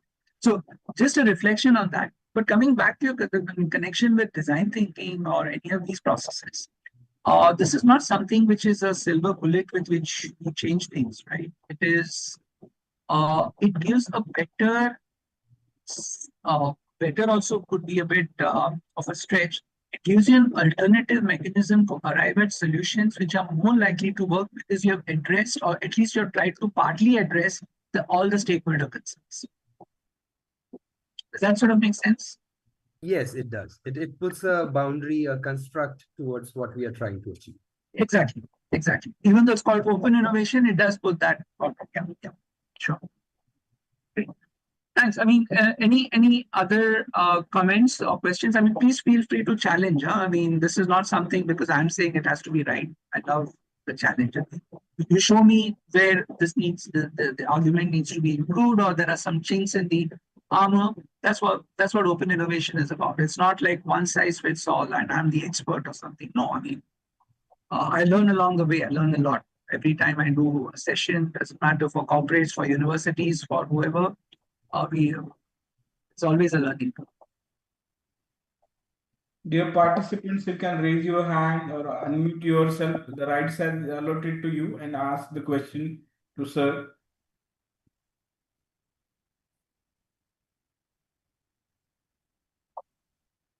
Sir, meanwhile, I am having one question. Like, Yeah. you have both the experience, like academia and industry as well. Like, what do you suggest, like, to make academic research more industry oriented, like research scholars, even the master students, UG students, they are also conducting research in terms of the project or the dissertations. Like, what is your suggestion, like, so that we can integrate some industry problems in our research so that it will be helpful for the industry as well, and students will also have some knowledge of industry problems. So what is your suggestion, sir, in this regard? See, I'll share an experience. I was very pleasantly surprised. This was, I think, January. I was invited to speak at a conference in Jammu. I think that's when I had a phone call with Dr. Vivek as well, if you remember. I was in Mumbai, we had transited back Mumbai. And this was it's a state university, Jammu. And they have a program which they've created. It's called Design Your Own Degree. Okay. Right? And undergrad program, not even post. And the program had students from several departments, right? Someone's from management, someone is from engineering, someone is from arts, right? And like second year students, undergrads, about 35 of them. So after my keynote, they asked if I could go and have a chat with them because it was all regarding innovation, and I happily agreed. I mean, it was not part of my program. But anyway, what I would like to share is I was so pleasantly surprised by what they had actually done in terms of identifying. It was something to do with uh, uh, developing a drone with an AI camera to identify the type of trees to help the Forest Survey Department create their database, right? Because up until now, this was being done by villagers who were just told if this tree looks like this. And great, I mean, they won awards at the national level, and which is stunningly great because all the different talents came together to solve an actual problem, right? And then, like, we just decided, I had about 40 minutes with them because I had some other commitments. So, just to challenge, okay, fine, who are the stakeholders involved in this? And yeah, they identified except the villagers, right? Now, because up until now, the villagers were doing this job. Okay. Now, because of what they have introduced, whatever money the villagers used to earn on the side from the forest department is. Okay. Yeah. So here's the social impact. And therefore, I put it to them, and they never thought it that way, because for them, yeah, it's a technical solution which can do it better, more efficiently, and more correctly. That's all they looked at. And that came out through a quick sprint of design thinking, right? We didn't even go through a formal run, but just like, okay, identify the stakeholders. Yeah. Just because up until now, the villagers would. So when they heard, when they realized the result of their action, they went back to the drawing board. I'm still in touch with the they went back to the drawing board to see how whatever they have lost, how can they be best made up? So that's the problem now as a follow-up, which they needn't have done. Purely if they were money-minded, yeah, go ahead, we've done this thing, we solved the problem. So coming back to your question in terms of impact, industry, etc., right? If we are able to, yeah, you can still write a PhD thesis on this, definitely, but you're already also having an impact on society. Yes. That is what matters. Now, whether the impact is positive or negative, that's a different question, but it impacts. And if it's a negative impact, what can you do as a researcher, as a co-founder of that solution, to mitigate that impact? Does that make sense? Yes. Yes, Shilpi, go ahead. Yes. Yeah, you can unmute Shilpi and speak.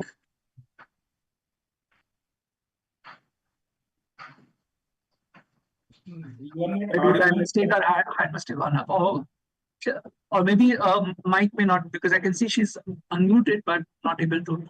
Feel free to type in your question in case you're not able to use the microphone for whatever.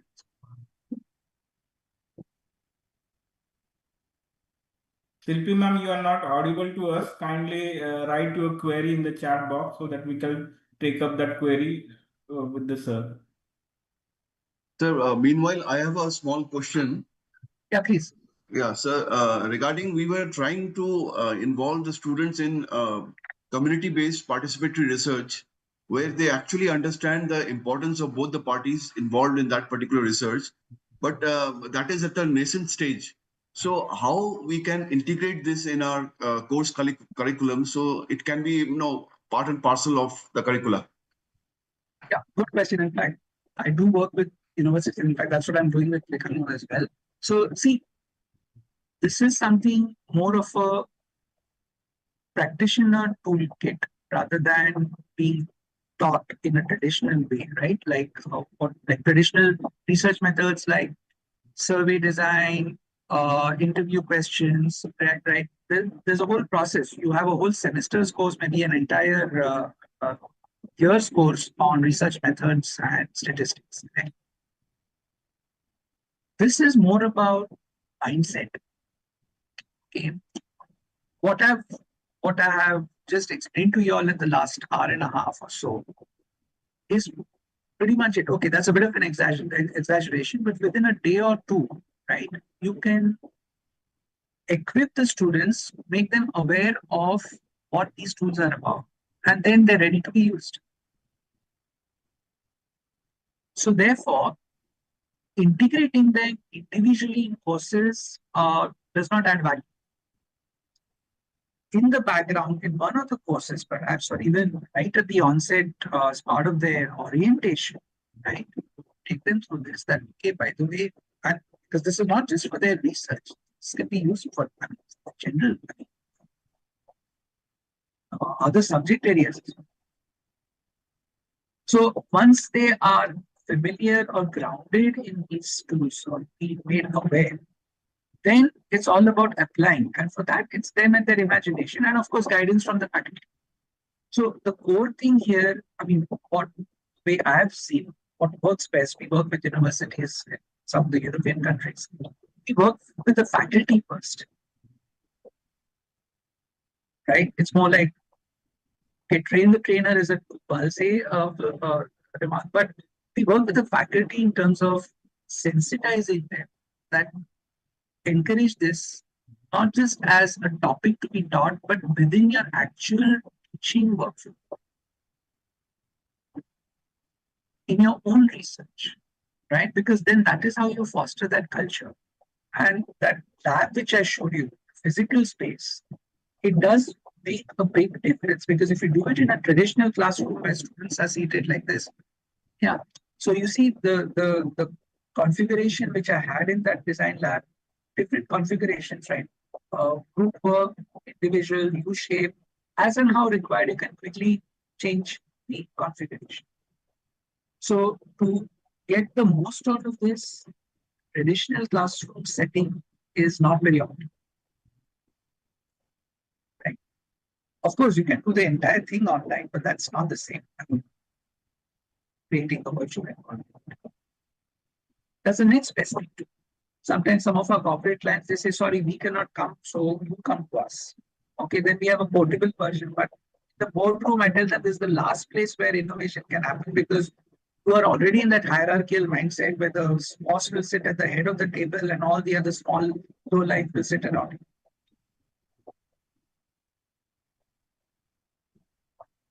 So that's kind of a long answer, but basically you have to create that culture.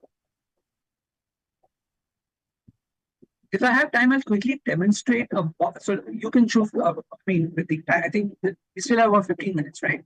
Yes, sir. Yeah. Yeah. Okay. So I don't think we'll be able to complete both processes, but you can choose either design thinking or futures thinking. Let's start with futures. If we have time, then we can quickly go into design. Okay. So let me share my screen with you.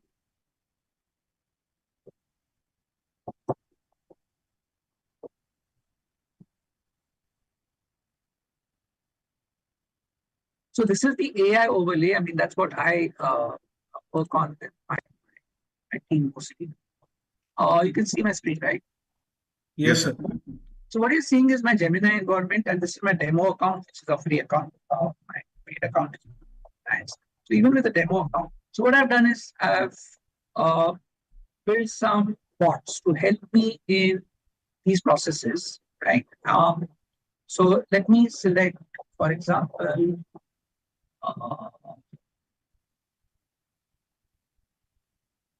futures lab. Yeah, okay. Let's start off with this.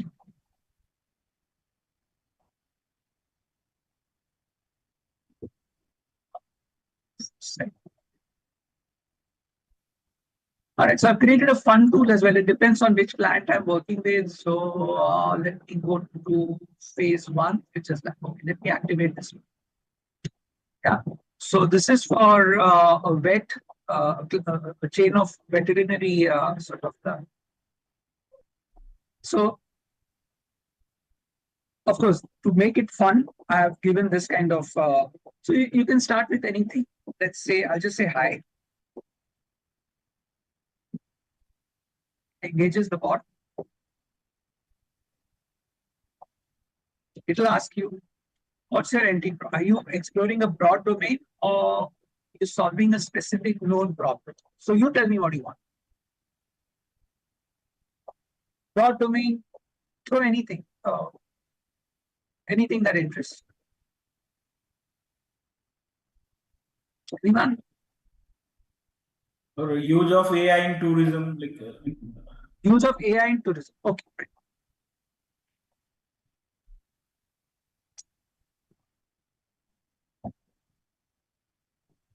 Okay, I'll just type this. I click OK.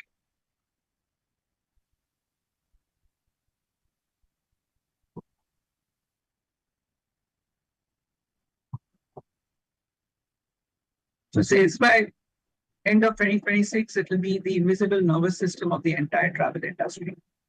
So here are the mega trends which have been identified.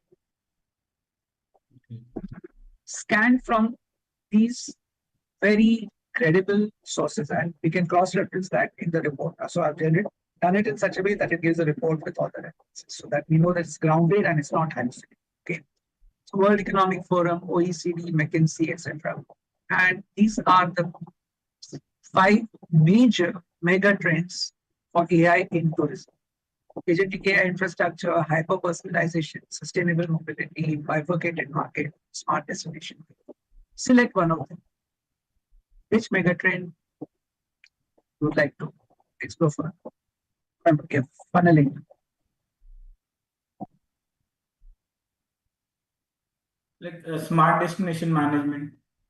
Okay, so I'll just put number 5. You can also do a combination, or you can say no, give me more megatrends if you're not happy with it. Okay, but I'm just doing this quickly because we are limited. Great. So from that megatrend, it has now identified these macro trends. Okay. Dynamic flow orchestration, resident-centric AI governance, predictive hidden gem marketing, and digital twins.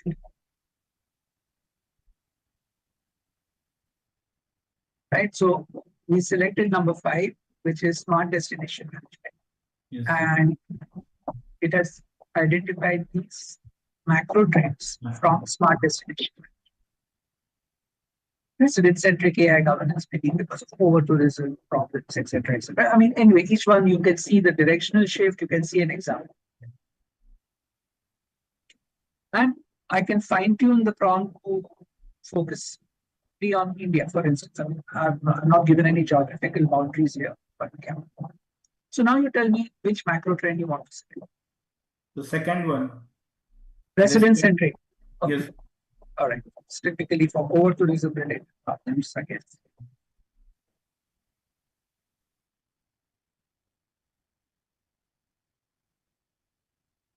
So you see, it frames it in a fun way because it's an informal version I've created, right? So protecting the local heart. So within that particular macro trend which we identified, right? Here are the micro trends, the signals, hyperlocal sentiment scoring, automated nuisance mitigation over tourism. You know, in residential areas, when you have restaurants for tourists, blaring out music and all that in the night, right? AI resident first passes, generative zoning compliance. So these are the micro trends which have been funneled out of that macro trend that you find. Which of this interests you? First one, sir. Hyperlocal sentiments. Yes. What does it do? It's an emerging trend. You can see the signals. Is it emerging? Is it a weak signal? Right? All right. It's an emerging trend, hyperlocal sentiment scoring. So AI scanning social media locally to detect resident burnout before protests start. So it's a preventive maintenance. Does that make sense? Yes, sir. All right. So let's go on. Here we go. Now see what happens. This is where the matching begins to happen. It does an opportunity assessment and it gives you an assumption check on what assumptions this is based. AI models that monitor resident burnout. Social media. So the main assumption here is social media reflects actual local mood. In today's age, is it a valid assumption? Probably yes. Everyone shouts on social media. Instagram, Twitter, okay. WhatsApp. The second assumption, residents will allow city-wide sentiment scraping. You know, because in some parts of the world, particularly in Europe, they're concerned about data privacy. India, we don't have that much of a problem. And the third, cities will actually act on the negativity. So what will authorities, police, municipalities will do once they know that, oh, residents are in trouble, before somebody actually makes a policy? Okay. So these are the assumptions. You can challenge them, or if you accept them, we move to the next stage. Here is the value, desirability, feasibility. Remember, yeah, these are the opportunities, but now what is the desirability, value, feasibility? Here we go. For that particular micro trend which you chose, they're all high. High, strong. So it's a good, very strong topic to explore. I mean, if you were wanting to found a startup that can actually add value to society in this tourism space, right? Like what Abhishek mentioned a while ago, right? Trying to create impact. Let's pick on this, for example. Okay. Now we are segueing gradually into the problem framing statement, which will be the beginning of the design thinking process. Here, problem statement A, first of all, to help me correctly draft the question, I need to answer a few questions that the bot is asking me to clarify. Who is affected? Residents of historic European city centers, local shop owners in Tokyo. Who? Give me an example from India. Like Mumbai, we will take the example of Mumbai. Okay, let's take Mumbai. Okay, give me residents in what part of Mumbai or what element of Mumbai? If I just say that, that's too. Like fort area, we can take like some important heritage sites. Residents of fort area in Mumbai.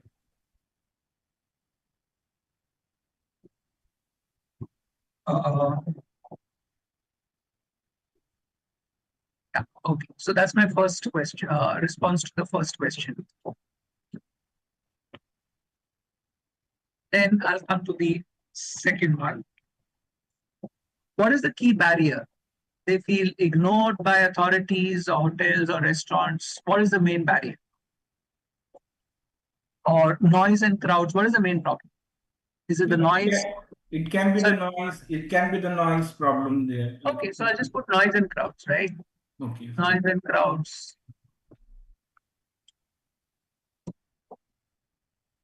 From the nightlife, correct? Yes. They're pubs. I mean, if you want to put that. Because all those Mondegar, Leopold, they're all nice pubs around. Okay, third question. What is the meaningful outcome? What, according to you, will be a meaningful outcome? Like here, they're given a city where tourists and locals actually enjoy each other. So, what would be a meaningful outcome? A city where nightlife revelers and residents are able to coexist, perhaps. Or you give me the answer to this. So the nightclubs can be relocated to some other place, like barring the residential areas that can be. A meaningful outcome. Nightlife.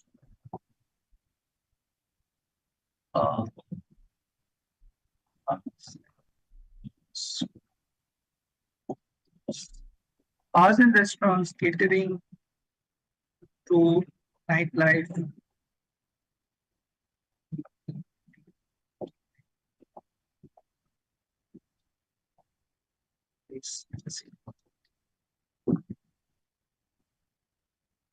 Correct? All okay? Yes, sir. You can see my screen, right? Yes, sir. Okay, now I'm going to click on enter and see what happens.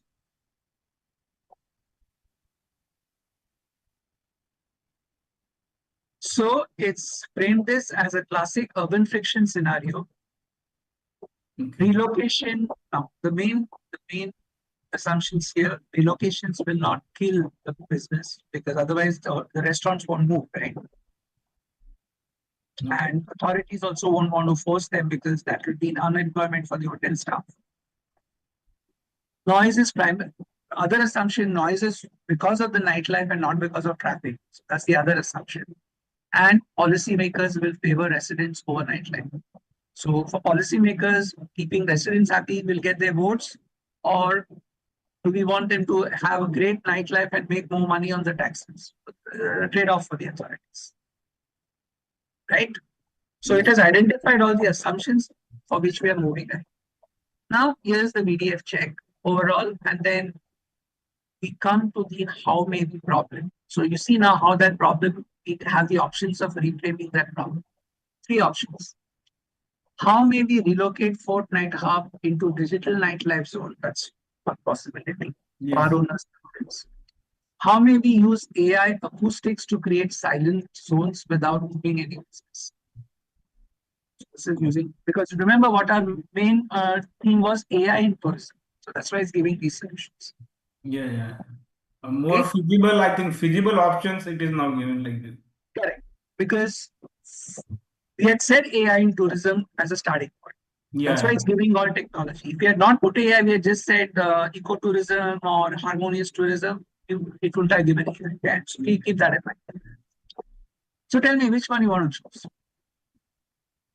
Which resonates with you? Which how many statement resonates with you? First one. First one. Okay. So I'll just put here, I'll just copy paste.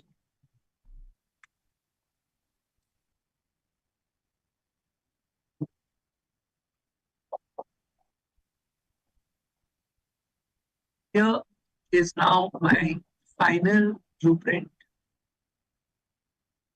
How might we relocate the fort nightlife into digital zone using AI to ensure the vibe, heritage, and economic pulse remain intact?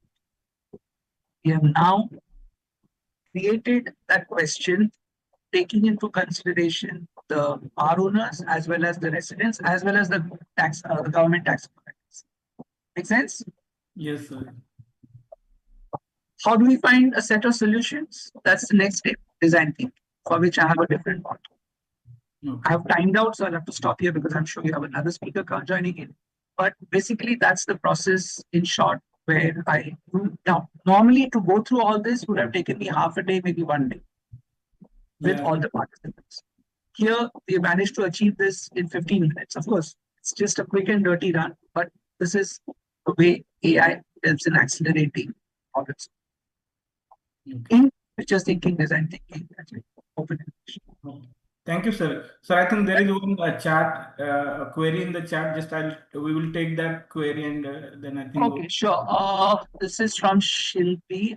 Since tourism is now no more industry because of visible impacts of prospects like social demographic, involve multiple stakeholders like management, service providers. How do we avoid biasness and empathy stage of design thinking while narrowing down to single focus piece of problem? Good question. Actually, we can use this tool to quickly answer that, but slightly we have timed out, right? But again, listen, these are open innovation processes. You can get. It's more about a mindset thing, right? The more you use these tools, the better you get at them. This won't come overnight. I mean, it took me a good 4 or 5 years to transition from a more classic academic mindset. I first used to think this is all fluff. Today, I see the value because I've actually seen problems being solved for corporates, for startups, for universities. So I know this works, not just publications, and nobody reads it except the reviewers, the authors, and maybe a few people who say, right? Great. I've timed out now. So again, please, if anyone has questions, we can take this off ramp and then take it forward from there. So Subhashri, you can just propose a vote of thanks. Yes, sir. Firstly, thanking you, sir, for giving such a wonderful session, because these models with this, whatever you have explained about the trends of the research, innovative research, especially, it's completely new to as every one of us, many research scholars are here. So it is a very new thing which we all have learned. So on behalf of Amity Institute of Travel and Tourism, we thank you a lot for giving your time on this session and your ideas on moving beyond traditional methods and using open innovation frameworks to enrich the research were completely eye-opening. And thank you again for conducting such a wonderful session, sir. It helped every one of us to challenge our research in a different way. And we look forward for more sessions from you, sir. Thank you so much. Also thanking the IT team for constant coordination for the session. And thank you also, Vivek sir, for hosting this FDP for us, everyone. A great learning for us. Thank you so much, sir. Thank you. I request all the participants to kindly put on your camera so that we will have a group photo for this session. I request everyone, I have given you the video access to your camera, please put on your cameras so that we will have a group photo for this session.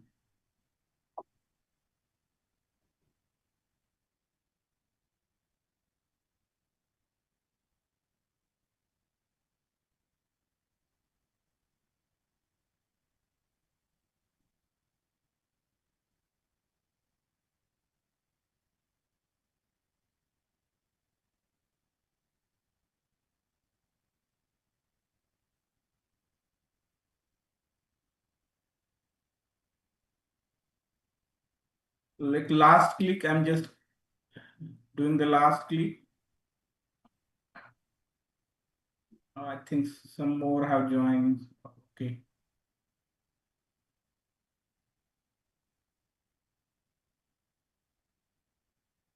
Okay. Thank you everyone for your cooperation for afternoon. Thank you so much, sir. Thank you. For Thank you. afternoon session, few instructions are there. Be ready with your laptop, desktop, or the tab, and already the link is shared to download the R Studio. So kindly download the R Studio. So it is going to be a hands-on session on the R programming, how we can use the R Studio for your data analysis. So be ready with your laptop, desktop, or the tab, or whatever the digital gadgets you are having. Right. Thank you, everyone. See you in the next session. Vivek, sir, shall I close the event now?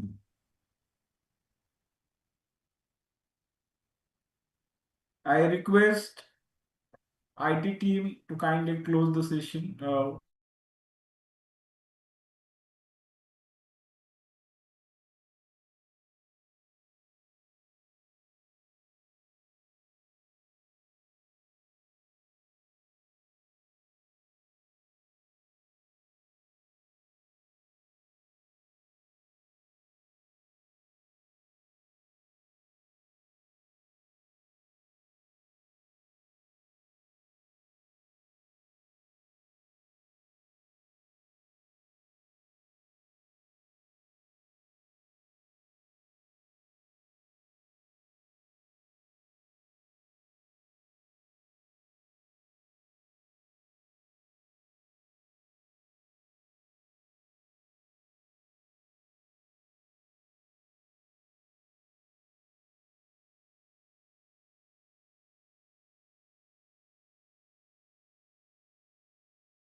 It's my proud privilege to welcome our speaker for today, Dr. Jyoti Bhardwaj.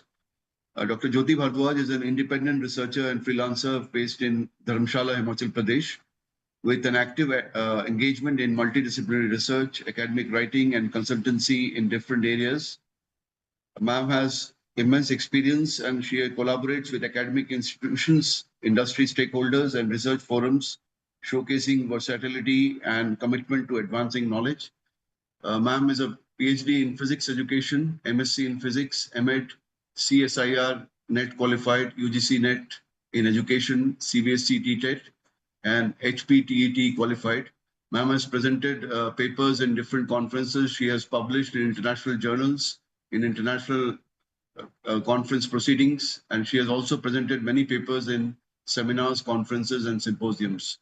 So without further ado, I will request ma'am to begin the session for today, which will be on our studio. Over to you, ma'am. Thank you, Datta sir. It gives me immense pleasure to be at a forum, at a privilege. I'm privileged to be at a forum organized by MIT University, Mumbai. My heartfelt gratitude to all of you. And shall I start now? Yes, please, ma'am. Okay. So, good afternoon, fellow researchers. This is Dr. Jyoti joining you from Dharamshala.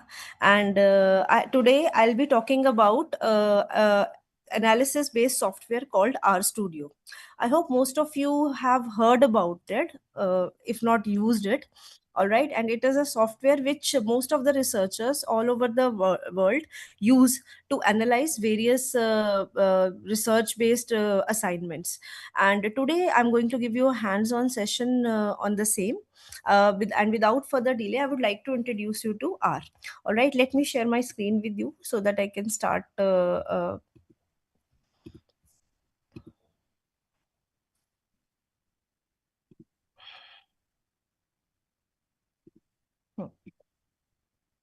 So this is how the RStudio front end looks like. Okay, but first of all, I would like to tell. Am I audible, sir? Yes, ma'am. Yes, Yeah. ma'am. Yes, ma'am. Okay. So, first of all, I would like to tell you why R Studio. All right. So, before we come across R, we have had an experience of using many softwares. Basis the first one being Excel. Excel is my personal favorite. It is very good, very friendly also, and everything is in front of you. And now, to Excel comes with all the analysis based mathematics and statistical tools within it.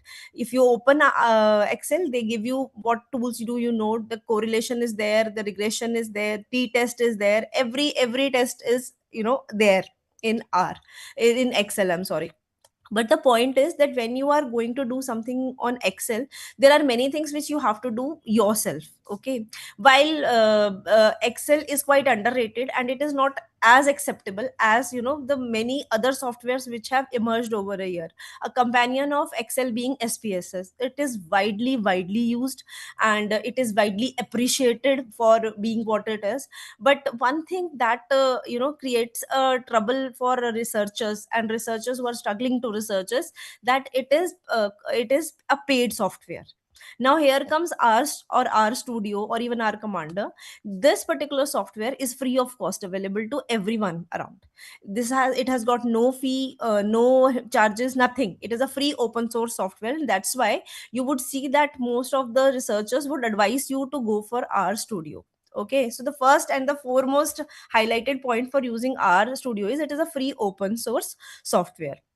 Apart from that, like I was telling you about Excel, that Excel is having certain problems with it, that you should be very good at maths when you are using Excel, because Excel gives you immense detailing, while in R you just have to give commands and your answers will be given. Okay, you just have to be knowledgeable about the commands, and commands so nowadays are easily available. Also, you have AI based tools also, using which you can generate commands and you get to know what commands you can use for various things. But other than that also, you will find it very user friendly. Why so? Because it is very simple for you to understand what is going on. And you can decipher also, you can infer also, and like I'm going to tell you that how you will use it, you will over the time realize that it is pretty much simple also. And that's why its user friendliness is very, very commendable. And that is why, and most of the times highly acclaimed journals also accept it as a valid way of analyzing tools, while Excel is underrated. And if you say that your research has been analyzed using something as trivial as Excel, they might not appreciate it much. But when it comes to software like RStudio, it gives you wide range of options also. And when you do things on R, it is giving you not only analysis option, but also visualizations at the same end, at the same page. So and those graphs, those visuals which you generate using R, can be utilized in your research papers or research, even if you're writing some dissertation, some thesis, you can utilize it for the same. So that is why I would highly, highly recommend you to use something as such as RStudio. And it is a boon for non-mathematicians. You just have to give the command and things will come out the way you want them to be. Okay. Now getting to know about R, as I have told you that once you downloaded, I hope most of you have. In case there are you can message me in the chat if you have not yet downloaded it, so that I can start teaching you, just as you all say okay, if I get an okay from all of you. Is there anybody who has not downloaded it yet? I can wait. Kindly put your answers on the chat box. On the chat box, so that I can see. Yeah. Those who Yeah. have not downloaded can write wait. So I will wait for a while. Okay, since nobody amongst you is writing, shall I assume that most of you have downloaded it, right, sir? Yes, ma'am. Yeah. Okay, okay. So let me open the RStudio. Just as an app, you have to open it on your system, and this is how it looks like. Okay, so here you can see three windows. This is the first one. As my cursor goes on, this is called as console. This is where I will type my commands. All right, this is the leftmost pane. This is where I will type my command, and you will see the results here. Now here on the right wing, on the top right, you will see something known as environment. This is written environment. Now here what happens is, when on console I am using a particular data set, that data set will be available in environment, that you can see on which particular data set you are working. For example, your research requires you to work on 2 to 3 data sets or even more data sets. So you have to switch between various. So at that instant, which one you are using is what it will show. The environment pane will show you which environment, which data set you are working on currently. And after that comes the plots or the files. By files mean the files of all your the folders that you are in. Okay, and all the files over spread over the system. You can switch wherever you want to by going to this files. There are folders, file options, normal. Plots, the plots you will generate using RStudio will be visible here. Packages. Now packages are something which RStudio requires. In a simple language, I would like to tell you, just like your apps regularly need updates for various purposes in analyzing datas using RStudio, you need to install certain packages. See, as I told you, these softwares are free open source softwares, but there is a challenge that they all are dependent on very many packages further, and those packages need to be installed time and again. Okay, for example, I will tell you, which is not a part of today's lecture also, but we use a package like biblioshiny in RStudio, which is used for what you call it, qualitative analysis of you do this bibliometric analysis, you call it bibliometric analysis, and for that you install a package like biblioshiny. All right, so these packages are something which you need to install while working on RStudio, and these packages can be shown over here. Help is regarding whatever help you need. If any command you are unaware of or you are not sure of using, you can go to that particular help, and you can type about it, find the topic, and you can find over there. Then there is viewer. If you want to view something like plots or something like that, that can be done. And here is presentation also. If you want to present your research using something, then you can use it. Okay, but these things come later. First of all, you should be aware about console, environment, and plots. I'm telling you. Apart from that, there is something else. Now, sometimes what happens is that you want to type certain commands which you want to use again and again, and in order to do so you want to save certain commands, okay, that you don't have to type them again and again, but rather you use them so that they can be utilized whenever you want to go. So it's like a file you want to create. All right, and in order to create a file like that, you can see that over here you will find a file icon, and you say new file, and here amongst the new file there will be an R script. Now here opens another, this is the fourth pane, and this fourth pane is called script. Okay, here you can type what you want to do, and interestingly, if you type something here, the answer will be printed in the console. As I will tell you, this is, let us say, 150, and I want to multiply it with something like, say, and for multiply you have to use the asterisk mark which is above 8. In case you have any doubts, you can let me know. I haven't received any doubt in the chat, so I'm assuming that you people are understanding by now. Ma'am, just sorry to interrupt you. Just once, just I want to confirm with the participant: is the chat is enabled to them? Like, can they put their queries in the chat? Sure, sir. Sure, sir. You Yeah, must I've ask checked that. with Arvindji. He has enabled the chat box and even the mic. So if in case you are facing any problem, you can just unmute and you can speak also, and you can resolve the query. If you have any query, you can just ask. Yes, sir. So actually, I got a message in the WhatsApp group that they are not able to put the No, chat. it has come now. It is enabled Okay, now. okay. So you can Okay. just put the message there in the chat box. Okay. So Yes, shall I ma'am. continue, sir? Yes, Yes, ma'am. please. Okay, because it is also okay. So now let me open R again, and I'm writing 150 into 3. Okay, so all I have to do is I have to do control and enter, and you see the answer 450 appears at the console. All right, and you can save this. You can save this and so this will be saved as file, and you can save it as an R script .r file. It will be saved as. Okay, so you can type things like anything, like you have given some command regarding calculation of something, and you don't want to write it somewhere, but you want it to be saved on the system. So this script can be created where 4 or 5 lines could be typed, and you can again open it and you can use it. So let me say this is a dummy R, and save it. Now every time I want to open it file, I can go to open file, and I have saved here dummy R, and it will get opened. Okay, this is opened as dummy R, and this is the first thing that comes over here. Okay, apart from that, you can actually do many commands over here, but it can have number of lines. All right, and here also if I do the same thing on the console without script also, you can run it, but it may or may not be saved. Script is a short way of saving all your commands that you are going to give. So it's like 150 again star 5 say, and then control enter, I suppose. Your answer will come as this. So for now, the R Studio is working as a basic calculator for me. Okay, till now it will just do what I tell it to do.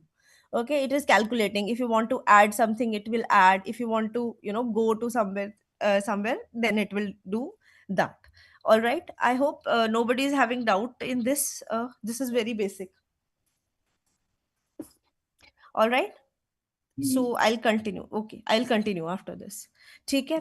Now there are certain things, like this is, so I'm writing, but there are certain things which I want to understand, and I want to continue doing analysis. So in case I want R to, or a script, maybe a script which I want to create. If I want to create a script, and here I want certain lines which are, see, there is just maths going on, but what if I want to write something which is non mathematical for my understanding? So R allows you to do that also. That is something that R will not analyze, it will not read, it will not try to understand, and it will not try to decode also. That those in coding language are known as comments, and comments are made in a code to make the coder understand what he or she is doing. For example, I will write something like how to write a comment. It's like hash, and now since the hash has come, our studio knows I don't have to bother about this line. This is not for me, this is for the coder or the user. I don't have to do. So let me write that today we are learning our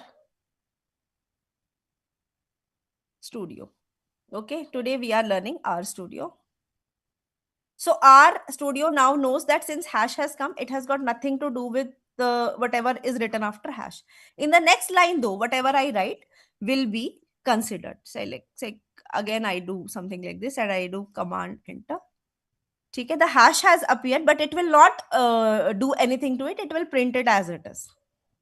Okay, it is non some this is non analyzable. It is not something that it is going to take. Okay, so hash is the when you want to write that this particular research is for this, these commands are for analyzing this data. So such things you can write, save in the script, and they will not be read by the R studio. They are for your understanding. Okay, this is very trivial and very simple thing. After this, now I would like to tell you the most important and most crucial part, which is how to understand a data set. Now, before we begin understanding a data set, I would like to address all the researchers and I would like to tell them that see, your research is your research and nobody can be good at your research other than you. So you should be well versed with your data. It goes without saying. Okay, and like that, right now I'm going to tell you about some data which I have provided, which is a dummy data, and some data which is there in R studio also, on which you can practice analysis. There is some sort of data which R studio provides, more than one type of data they have, and today I'm going to work on one such data. Okay, it is based on some 1960s or 70s data of cars. I think it is taken from Europe only. It is a real data, but you can practice it since it has been associated with R studio and they are providing you with it. So let me show you how to go to that data. Okay, and you will see how everything comes into the environment also, and how we can go to plots also. So let me enter that data. I will write a simple command of data, and the data name, as I know, is empty cars. Okay, now as I type empty cars, let me type again. You will see some information about this particular data appears. Okay, empty cars. Now as you see here, the empty cars has appeared in the environment. This is what I told you, that whenever you are working with a particular data, that data which you are working with will come over here. Okay, and this data is inbuilt in R, so you don't need to import anything. But once the dummy data which I have provided you, we are supposed to import it also. Okay, so I would request all of you to type this data empty cars, and then we can proceed. And if you are unable to do something, or you're getting some sort of message, do let me know. I will paste my command, don't worry, you just have to paste it. I will paste my command in the chat box so that you write it as it is. There is no mistake, because generally there are syntax errors which can cause troubles. So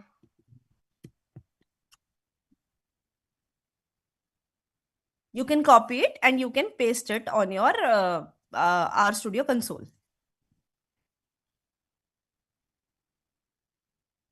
So people can message us now, right now. Yes, ma'am. Now the chat is enabled. Okay.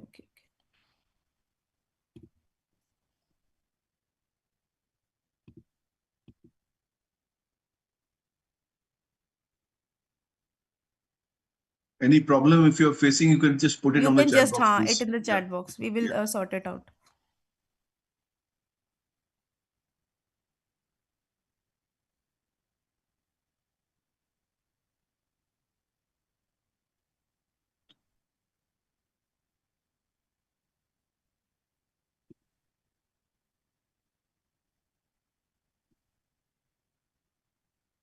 So shall I proceed? Yes, ma'am. Yeah. I think we are not getting any reply from. Replies, huh? So that's Yeah. why I was also worried. Kindly reply on the chat box. In case any problem you're facing, ma'am would be happy to help. Let me see also if they are facing any troubles. Okay, I'm typing the next command, which is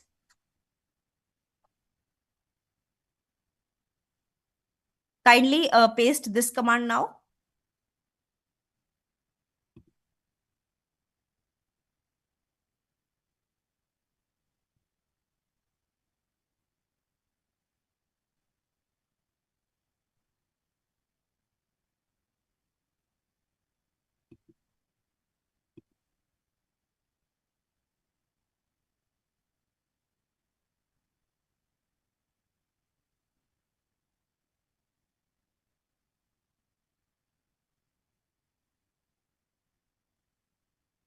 Ma'am, references also we can design with the help of this R Studio. Sir, not design. Not design. No, you cannot Okay. design. But Okay. R helps you in actually analyzing using BiblioShiny package, bibliometric analysis. It So I've seen creates many even PhD theses also are written nowadays with the help of R.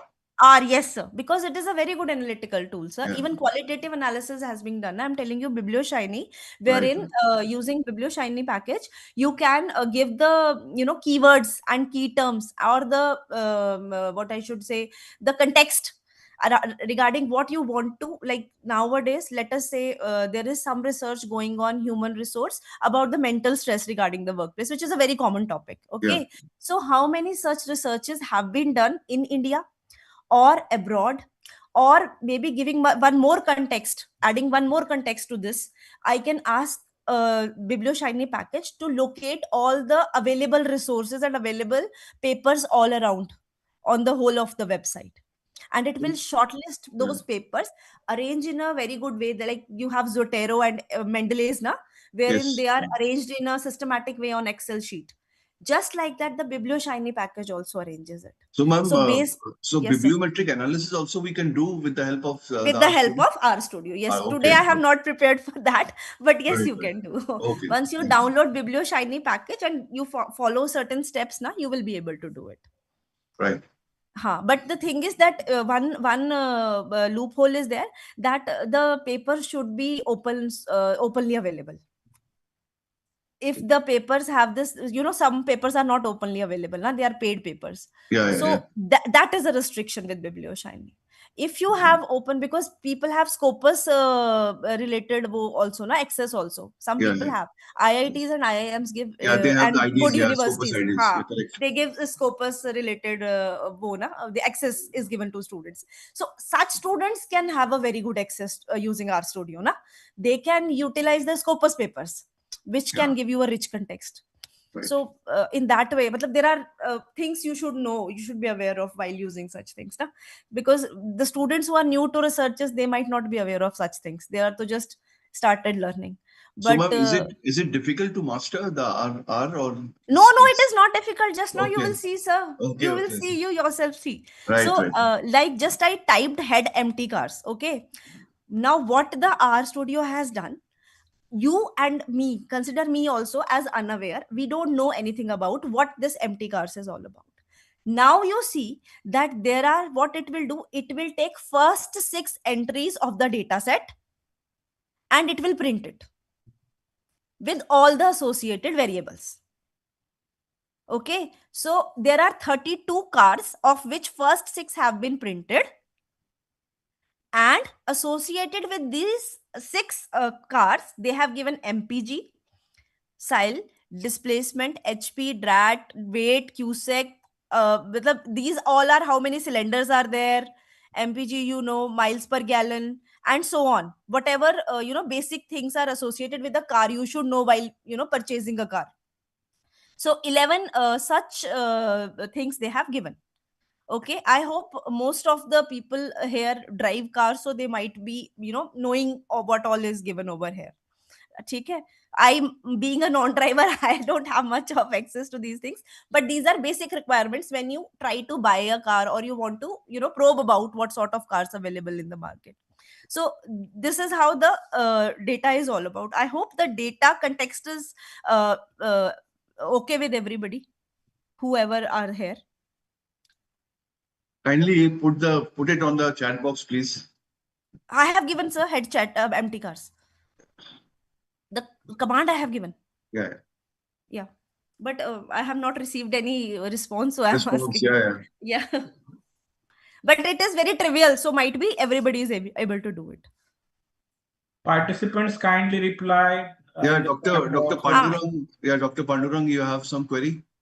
Sir, You can- the data file is already loaded in the software, so she is able Yes, to run yes, the. yes, yes, yes, yes, Yeah, yes, that yes, is yes, I was, yes. you know. So someone has asked ki why only 6 entries come. This is just to give you a glance of the data so that you understand the whole data. Miss Shilpi? Okay, this command pertains to only first 6 entries. Okay, so that you understand, you just understand what all is there. What are the variables? The variables are the cars, and what are the observations associated with the variables? All observations will come, mind you. All observations associated with the variables will come. So be it 6 entries only, don't take it just 6 entries. All the variables associated with the 6 entries have come, though they have come in the next line, but all 11 observations have come. Is that clear to everybody? Any other doubt you can ask?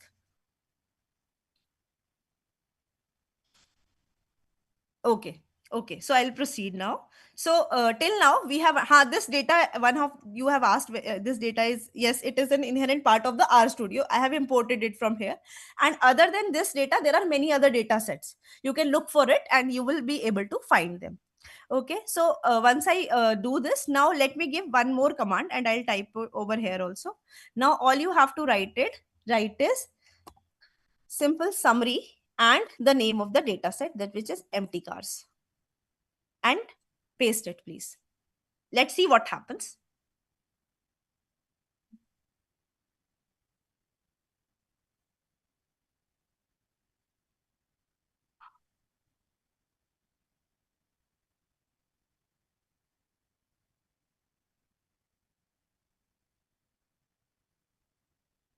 Yes. Those who are unable to achieve anything, even after typing the command, can ask me. Though typing the command means there is no syntax error. So you can directly paste it and just get the results. And don't worry, the presentation I have provided contain all these commands. So once the presentation is being shared with you, you can reuse them again.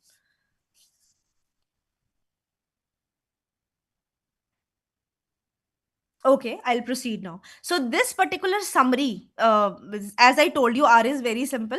What it has done, there were 11 variables. So starting from first variable, which was miles per gallon, it has given the minimum value, which is there, first quartile, median, mean, third quartile, and maximum value associated with the column of MPG. So it has given you a quick start of each column. There are 11 of them. You can see all 11 summary has been given. So in order to achieve this in Excel, you have to select all the rows. You have to take the, average, or you have to take the summary, this summation thing. I'm sorry, not summary, summation thing. And then you will see which one is the maximum, which one is the minimum. All those things would have been there. Here, just by giving a simple command of summary, all the variables have been taken into consideration. Had there been 100 also, the R Studio would have taken care of 100. I hope this thing is clear to everybody. Any doubts or any clarity you need in this regard? Okay, I hope everyone is with me now. Madam, you are writing Yes, all the commands in the console window, right? Not in that the first script. window. No. I'm writing in the console so that dynamic running is there. Yes. So and then untitled that first left window. What is for it? The left First one, topmost. Sir, left, there yeah. you can save the commands if you want to. You can save my commands there if you want to. You can always keep on pasting them there, and you keep on saving them. I will tell you how. Just wait. For example, this is summary empty cars. ठीक है, command C, and I will command. Okay, पहले I have to call here data.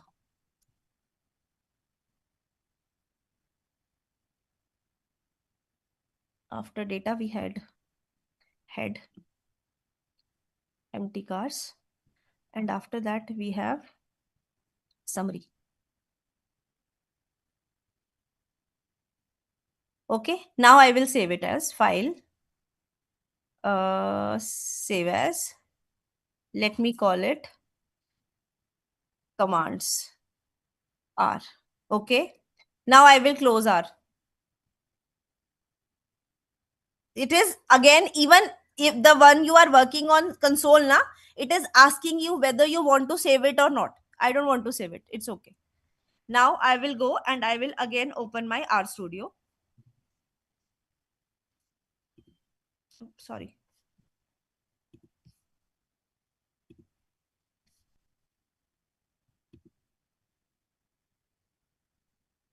And if this command is, if this is closed also, then you can go to file, you can go to open file, and you can see where your file has been saved.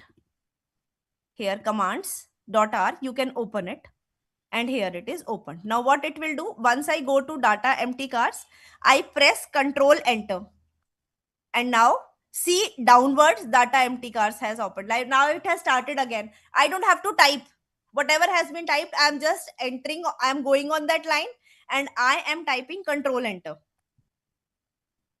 and that particular command is being run on the console. So this is the function of script. Script is for saving your commands. Sometimes you don't want to bother the next time. You are doing it now, next time you want this to be saved. So in that, this script can help you. I hope I'm making some sense and I'm clear this time. Yes, ma'am. We have received comments in the chat box as well. Like it is all clear, ma'am. Now the purpose of script is clear, I suppose. Na? Very important. So now, as I told you, that there is head, which gave me the first 6 heading, heading the main first 6 entries along with their associated variables. And after that, I gave you summary, which gave me the summary empty cars, which gave me the stats of every column. It has given me the minima, the maximum, the first quartile, the median, the mean, and the maximum value in that particular column.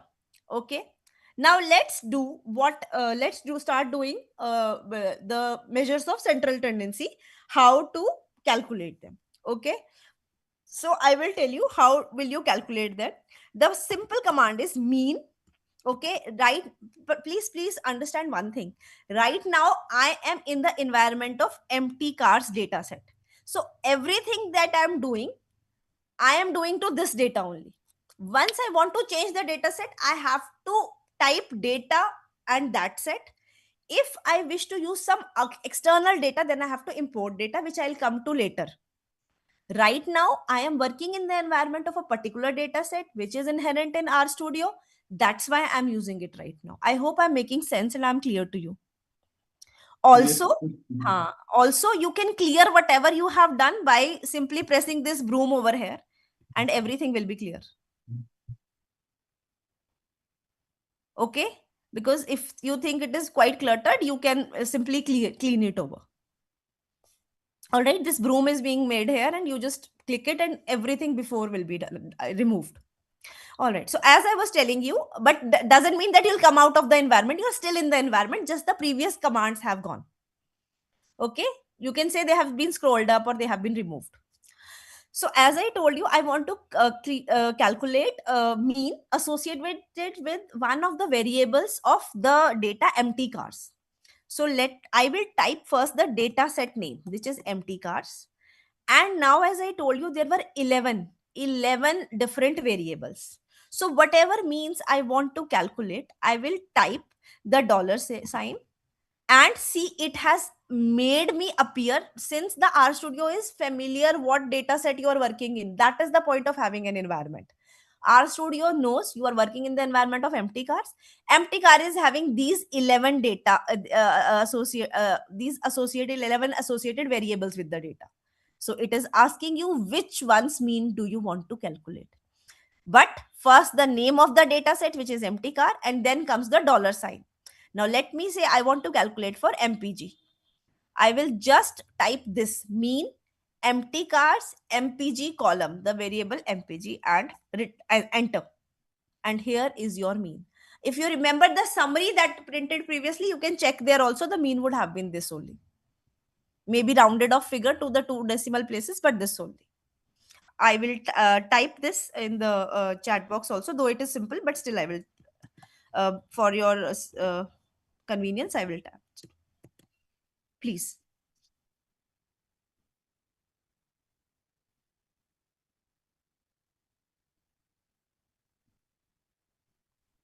And in case you feel anything to ask, you can ask about it. And I'm clearly repeating that most of the times 95% of our studio is dedicated to using it for mathematical and statistical purposes.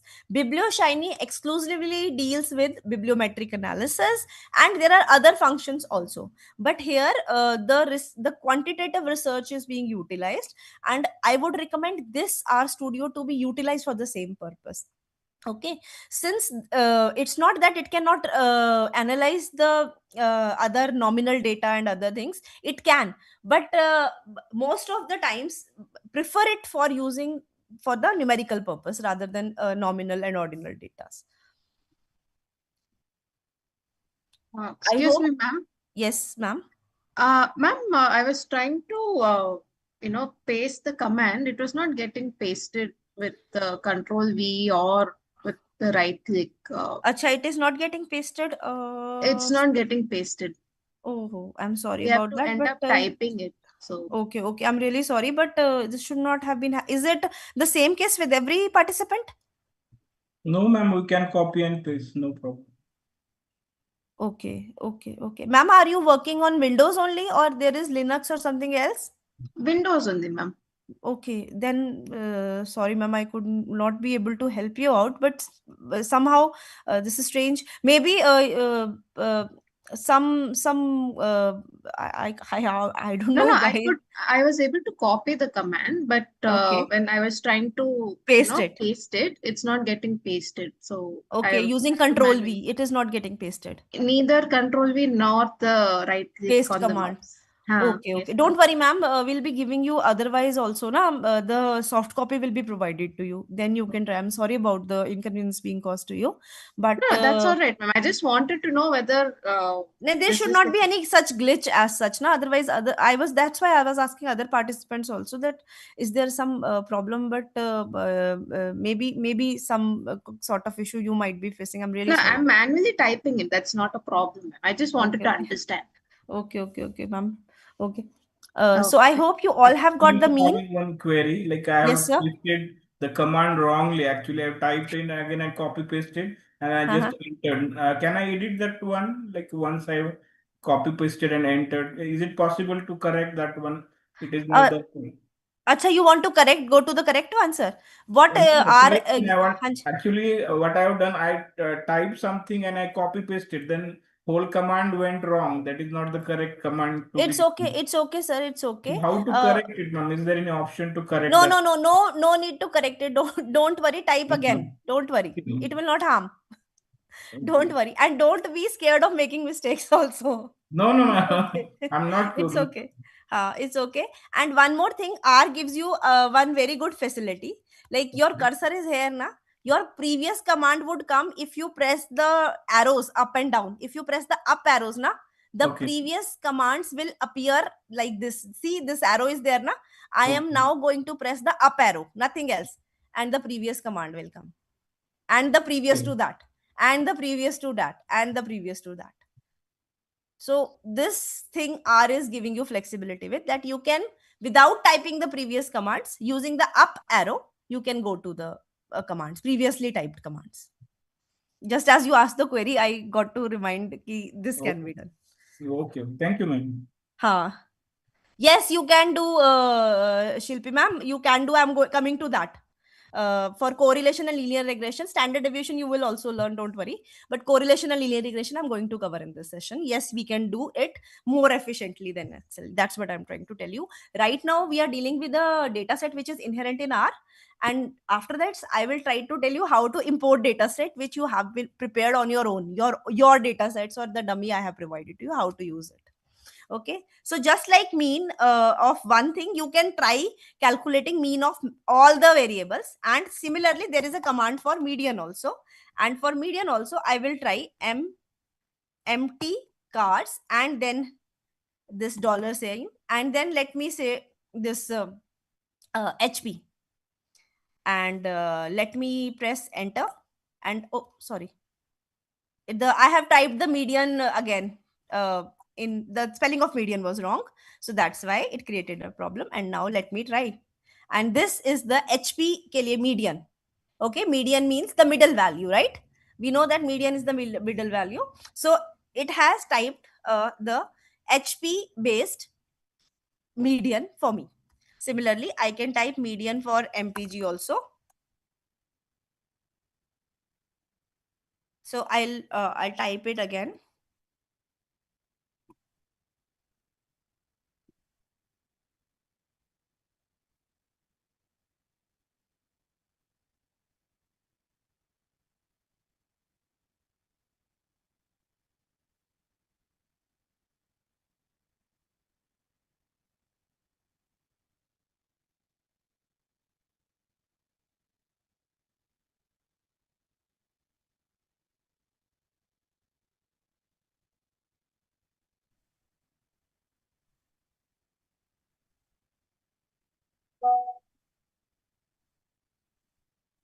Ma'am, I think you are not audible. Am I not audible?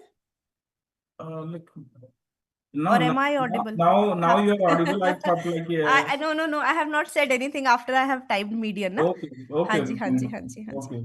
Now let me come to another flexibility which RStudio provides you. Now what is that? Those who by now have collected some sort of data would be knowing that what happens is sometimes some of the values fields, howsoever a researcher might try to be try hard, but sometimes some of the fields go missing. Some respondents, they do not fill up some of the responses properly and they are missing values. So R tries to provide you, what it does is that if you want to ignore those missing values, okay, so what R will give you is you have to write a command like this.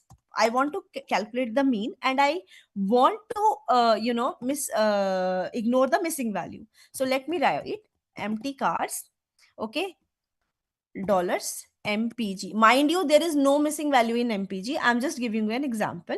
You put in comma, don't worry, I will give you this command na.rm, that is not available values should be kept as true, true. Okay, and after that you calculate the mean. Okay, so sometimes there are missing values and you want to put something over there na. So what RStudio is doing, it is modifying the data so that that value does not go unnoticed also, and the mean is calculated accordingly. Okay, and that is how it will calculate. So I'll give this command to you. This is a good command, though it will give the same result, but it is very useful in case there are missing values in your data. This is a common issue with the researchers, that sometimes there are missing values there. Okay, so and you don't know what to put over there and you keep them empty. So what these people are comes, because you have to take the mean of the so many values now, then one value will be less, one value will be less, then mean might get affected because of that. So in order to overcome that, R is giving you a flexibility both for mean and medium. This can be done. You can put na.rm, not available or missing values should be true, made true. So it will modify the data and it will take the mean accordingly.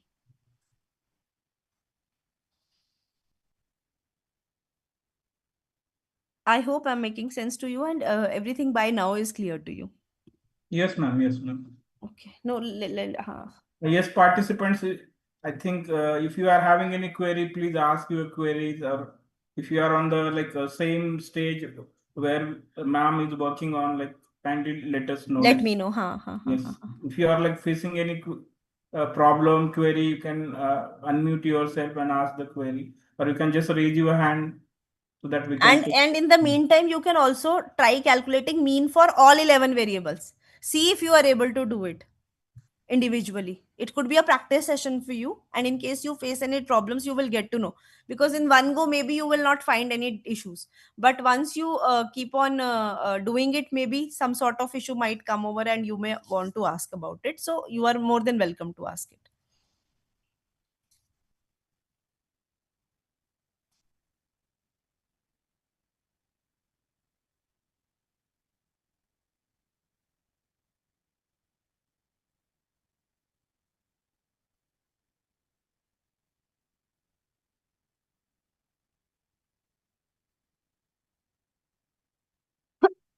And you can send a thumbs up if you have been able to do all the things without any sort of problems.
All right. One more important thing which you should be aware of is that it's not compulsory for you to be connected to R Studio when you are doing your analysis. It is not important. But sometimes what happens is while using some higher statistical methods, it might need some packages at the very instant to be installed. ठीक है, which it might also not be aware that you will be using such complicated analysis techniques or statistics, and then it will say that in order to pursue with these statistics you have to install such and such package, and for that it is important that you at then point of time should be connected to net, because the packages could be downloaded only when you are connected to net. All right. So this would be my recommendation, that though independently without net also our studio can work, but connecting it to net will make things more efficient, provide, because you have to go on with the installing things. I hope all of you have been able to understand how to calculate mean and median using R Studio. So I can proceed with I will let you know how to install packages in R Studio. Okay. Okay. So there is this install. You have to go on the bottom right corner of the R Studio, and here the packages list appears. So whatever package you want to install written over here, you can tick that, and then you will write install. It will ask you which package you want to install. Okay. So you may write, like it is written mass. So let me write M. See, the names appear according to the requirement you have. If I type A, then this is this, then there are B. Let me say like biblioshine is there, bibliometrics is there. Okay, there is bibliometrics also, so I will say bibliometrics. It will say with and I can install multiple packages. Okay, and I will just click install, and it will start installing.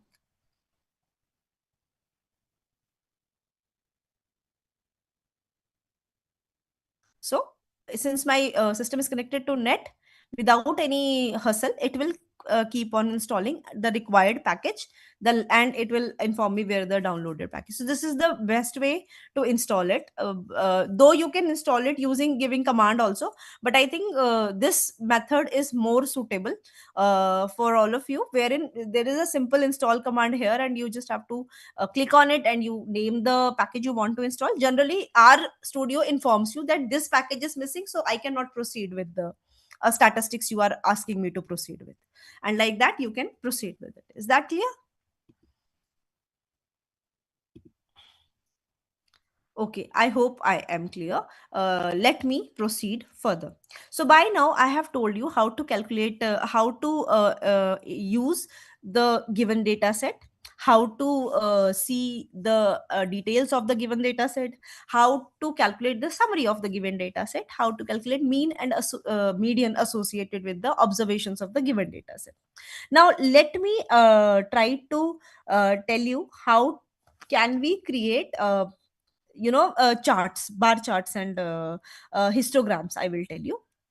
All right, so in order to calculate that, I will simply give command hist, and then I will start the bracket, and then I will again say empty cars, and then I will type dollar sign, and I will say mpg.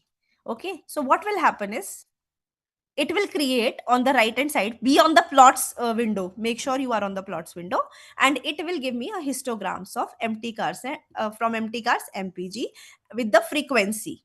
Okay, we will decode this also, but let me first paste this for those who can paste it, and one of the participants can't, so I'm sorry about that.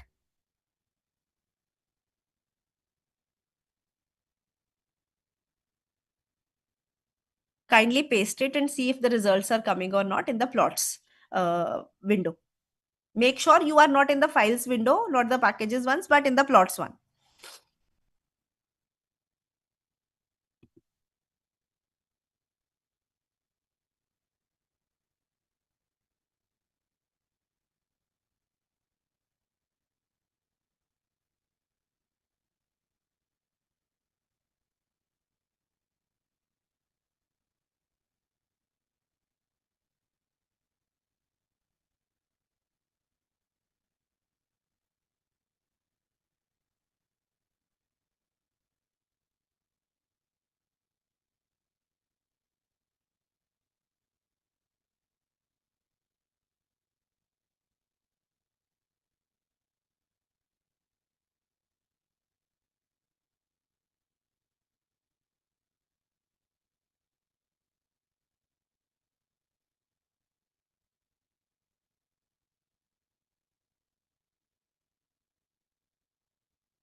Okay, good.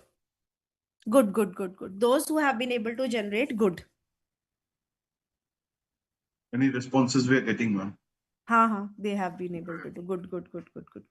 Good.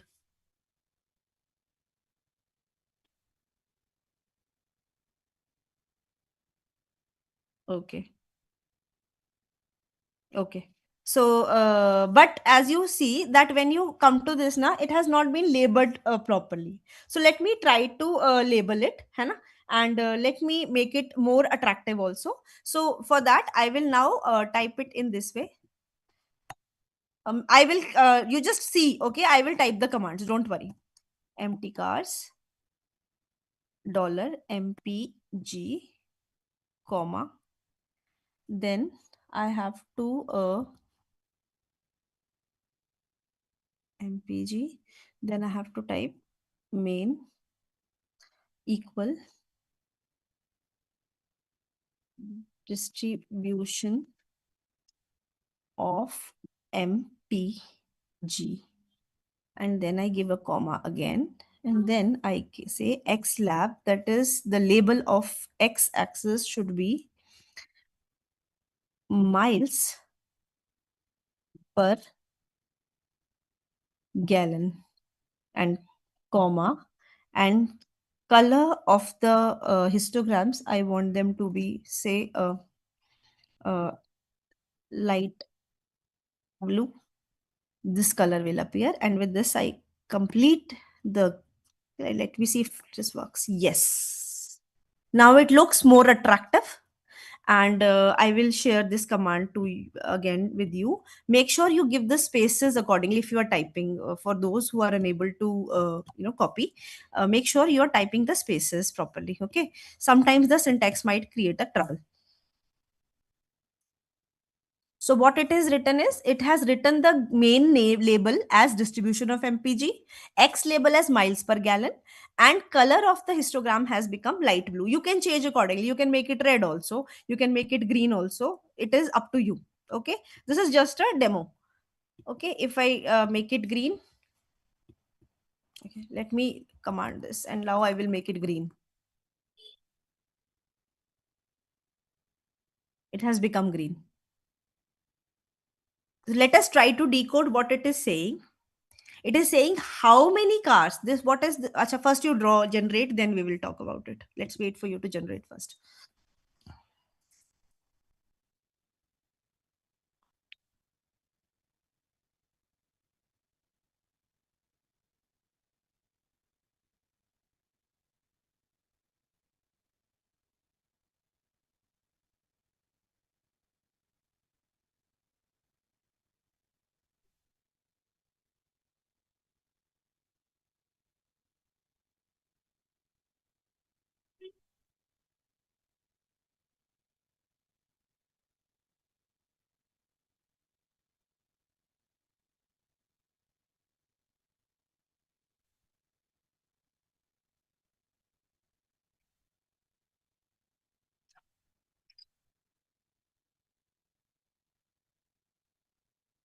Have you been able to generate this particular way of histogram?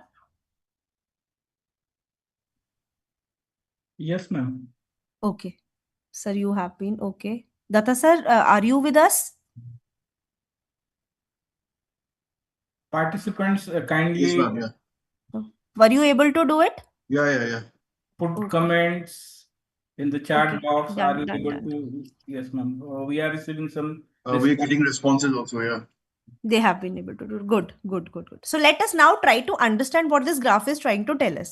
This graph is telling us how many cars are having miles per gallon between 10 to 15. So it is about 6 cars amongst all the 32 which have been given are having miles per gallon between 10 to 15 miles per gallon. Okay, so they are distributing miles per gallon based on frequency. How many of them are having maximum miles per gallon, which is about 12, right? How many of them are having between 20 to 25? It is about 8, and so on. Now are you able to understand the graph also, what the graph is conveying to us? There is no point in generating something which you don't understand, and basic understanding of research is something that should come while doing this research only.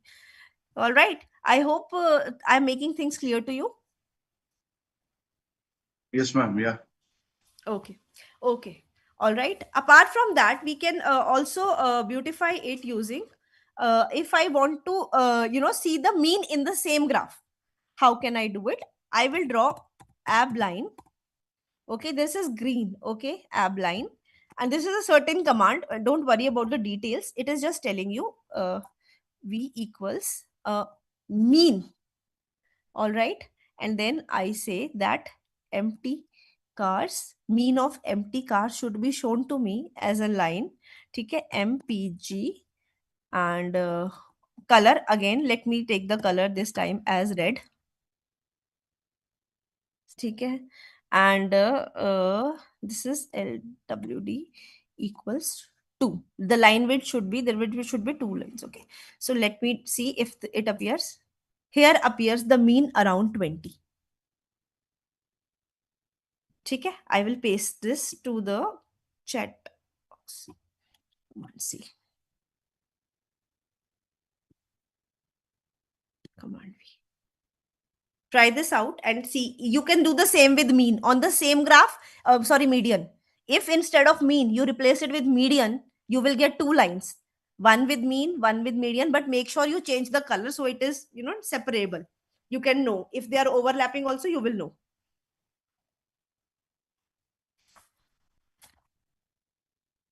You are creating a line. There is an absolute line there na, in between na. This is a vertical line, they are showing you the mean.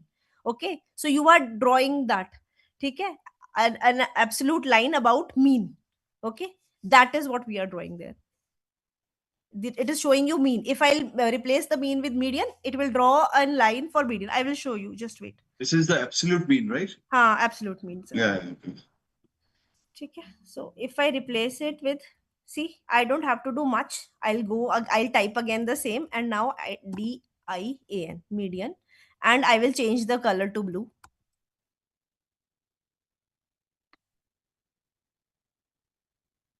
And you enter. And here comes the median. It is around 18. So the color has changed, so I know which one is median and which one is mean.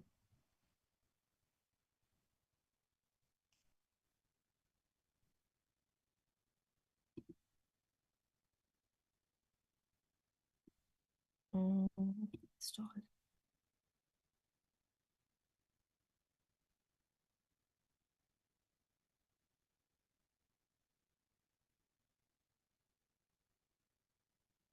Okay.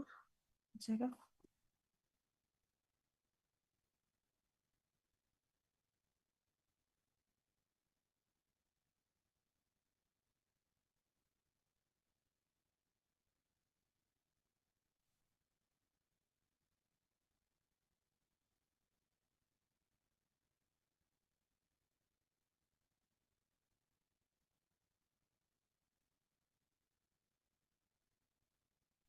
It's the R.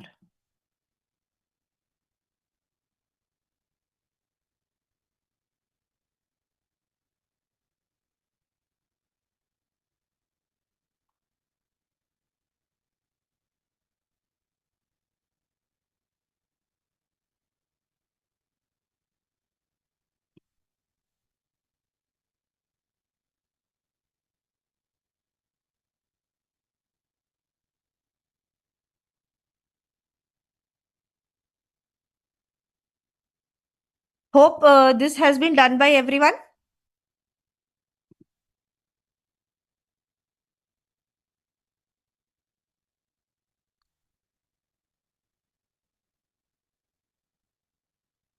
Any problems regarding this?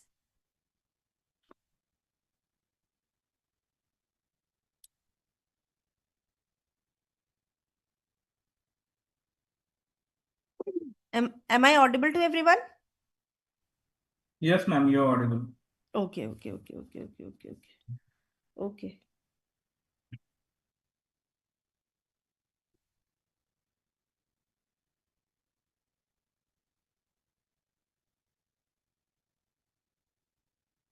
Kindly put your responses on the chat box so that we can know. No, and I can proceed further. Yeah. Now you can create a histogram for HP also, and you make a vertical line for both mean and median. ठीक है?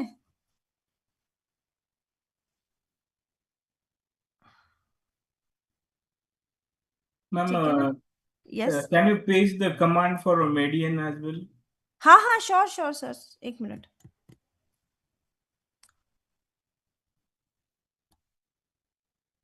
Try on your own, na? And you will get to know. You can change for, sorry, I have not changed the color, na? You can change the color also.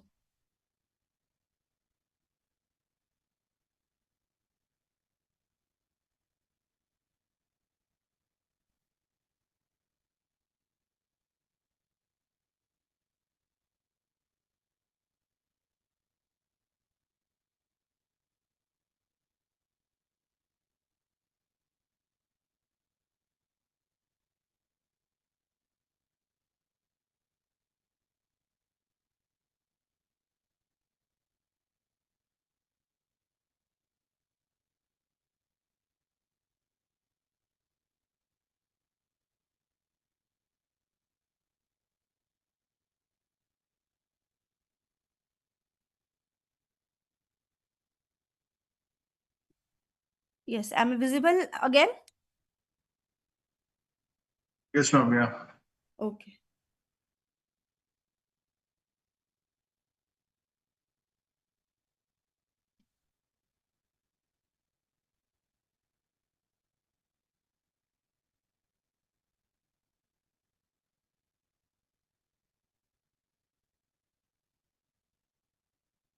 Please make sure you draw the blue colored median so that it is difficult. Oh, sorry, I have once again made a mistake that this time I have pasted for mean median and the color should be blue. Now this is the right command. BLUE. Sorry about the inconvenience. Now this is the command. Yes, ma'am, we got it.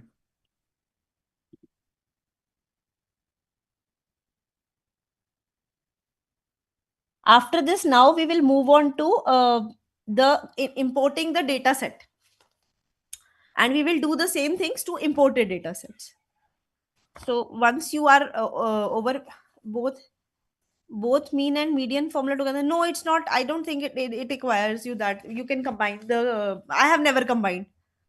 I'm sorry, but this is possible to get descriptive statistics. That was I was trying to get now, which will give you both mean and medians. There are two packages for this.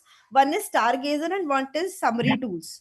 Somehow Summary Tools is not working in my case. I'm unable to comprehend the Summary Tools wala packages. It is giving me an error. I don't know why.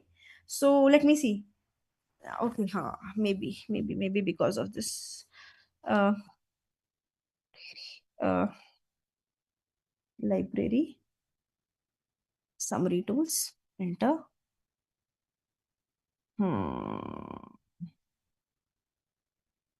It's giving me problem. Start packages, Summary Tools. Okay. Summary Tools.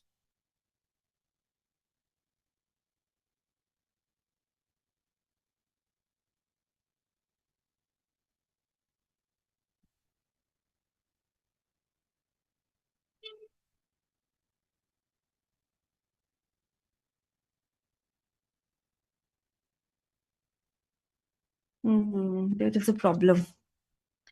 Install.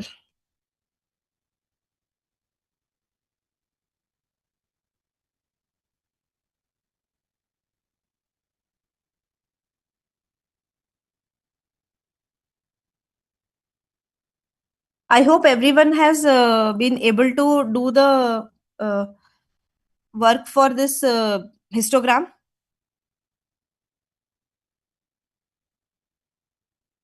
Okay, okay. This has been done. Now Stargazer will work as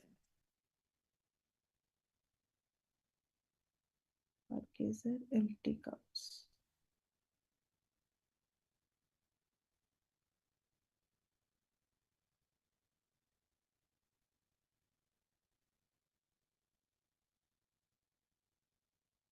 Okay.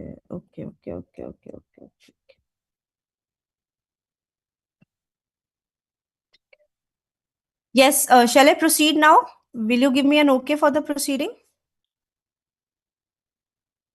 And Miss Shilpi, you said, ma'am, I will tell you a way by which you can generate a descriptive table, descriptive statistics table. Okay, somehow Summary Tools package is not working. Maybe some technical glitches there in my system, but I will tell you one more package which can be utilized, and I'll tell you the commands for the same. If you people are okay with the histogram, I will move ahead. So I will tell you that you go to this R Studio, go to install packages and go to Stargazer. Stargazer. Okay. Click on this and install it.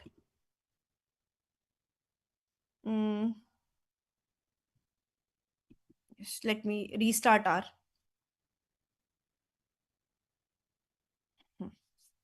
Once you are done, please let me know. Install this Stargazer properly. Stargazer. I will write the name also, but it will come as you will. If you will type now, it will come.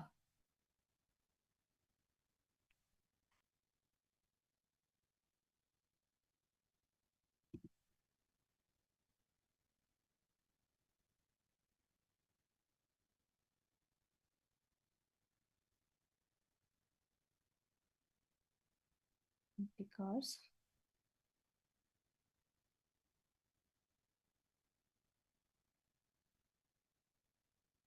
next,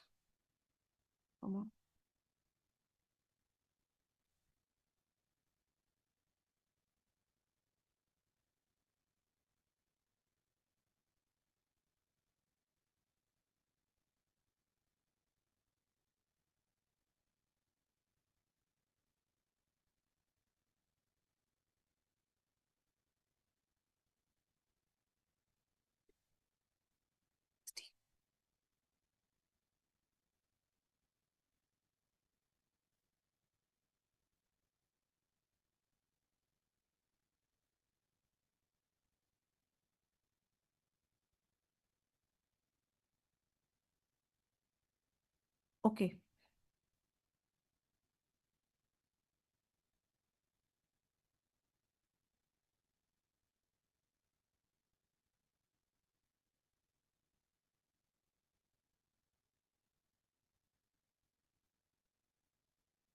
Yes, all of you, have you done it?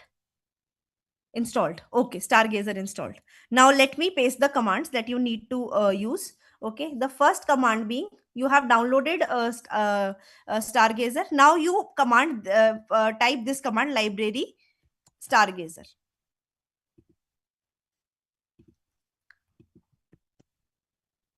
That means now you will move on to this particular software, which is this package, which is Stargazer.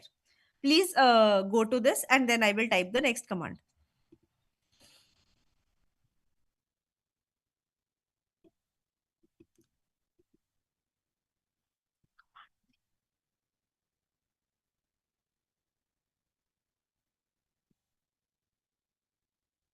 This is the next command you should paste. First, you will go using library to Stargazer, and then you will type this.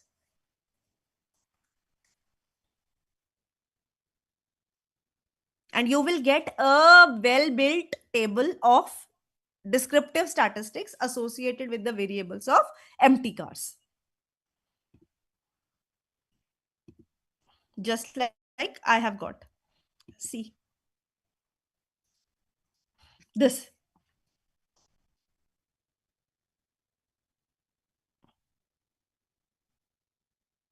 And please this time send me an okay if you have got it. Because this is a bit tricky now, getting more complicated as you go ahead with the commands. But once you get accustomed with the commands, these are not very difficult. And nowadays the commands are also easily available online also, and there are forums, various forums associated with each of the softwares that are being available, so it should not be an issue. Otherwise I can recommend you certain books and certain videos where you can learn about it at the end of the lecture. Good. That will be helpful for us. Nahi sir, I'll give you the references. Okay. Don't think I'm an all over. I have learned it from somebody, and that's why I would also recommend you to follow the same people who Okay. have been teaching very well online. Their courses are freely available. You can access them. You can actually go through them, and they are good teachers, very good teachers. Ma'am, I have one query. Like we are installing some packages right in the app from packages segment. Like which are the important packages that are like really useful for? I will tell you, sir. This is Stargazer is one such important package, and there is summary tools also. But somehow in my system, there is a glitch. I suppose it is not working properly. Otherwise, it works better than summary tools. And as and when you start using it, then you will get to know that which all packages are need to be installed, and sometimes R recommends that this particular package is missing. Kindly install it. Okay. So it is not very difficult to make out which all packages are required. Like I wanted to create this descriptive statistics, and I was trying two of the packages which are available. I know Stargazer and Summary Tools. Summary Tools somehow is not working. Some glitches there. I'm unable to locate it now, and since I'm short on time, I cannot detail on it. So I tried some other one which is Stargazer, and it is also giving me a good, if not best, but good output. So as you can see on the screen, it is giving me the observation related. There are 32 observations, 32 cars were there. Okay, what was the mean, which we have already calculated? Mean so we have calculated, but it is now, apart from mean, it is also giving me standard deviation, which one of the participants has asked me that whether we can calculate the standard deviation, and it is giving me in a tabular form also if I'm give a very simple command. Okay. So like that we can create any the dummy data which we are going to use further. Using that also we can generate the same things. Ma'am, one more query: how to like copy the output from here? Like if I want to paste it in the Word file or any research paper. Okay, sir, it is as such, so it is copyable, but I think in a LaTeX you can export it. Okay. Give me some time. I'll let you know after this lecture. How can you export this?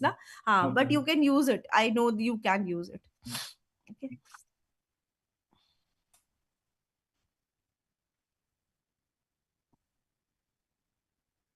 Shall I proceed now? Have you got it? Done. Only Shilpi, Miss Shilpi ma'am has written done. If most of you have, please write down so that we can proceed with it. Otherwise, I'll think that you were unable to get it. Please, participants, please do comment. What is your status of this?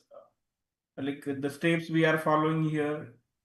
That's why it's a hands-on session. If you face any Yeah, difficulty, you we can are let me know. expecting like to do it like practically on your system. If you are facing any query, please free to ask anything to the ma'am, right? Actually, Yeah. whenever we are doing the hands-on, then what actual problem the participants are facing, that only you know that. Until and unless your query is resolved, you will not be able to proceed to the next step. So I request you to kindly respond to the queries or like put your status in the chat box.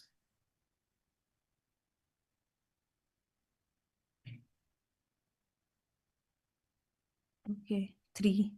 Okay. Hmm.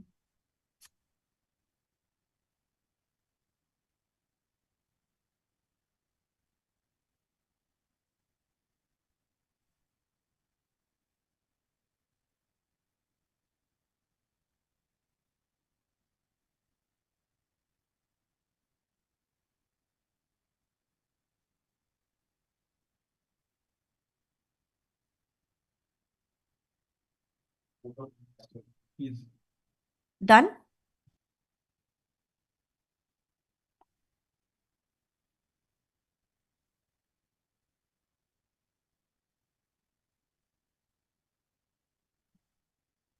So I will proceed further. Okay, considering that most of you have done the histogram wala part with various other also, let me proceed now telling you about how to import some external data set. Okay, so it is very simple, though you can do it through the command line also. Let me clean it now. Through the command line also, but a simplest way would be you go here on the top right and you click on import data set.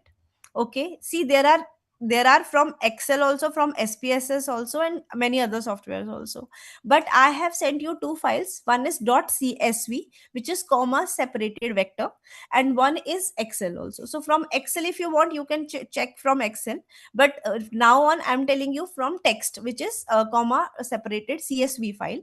So I have saved this file on desktop, and I will go to that. I think browsing and selecting the files should not be an issue according to me.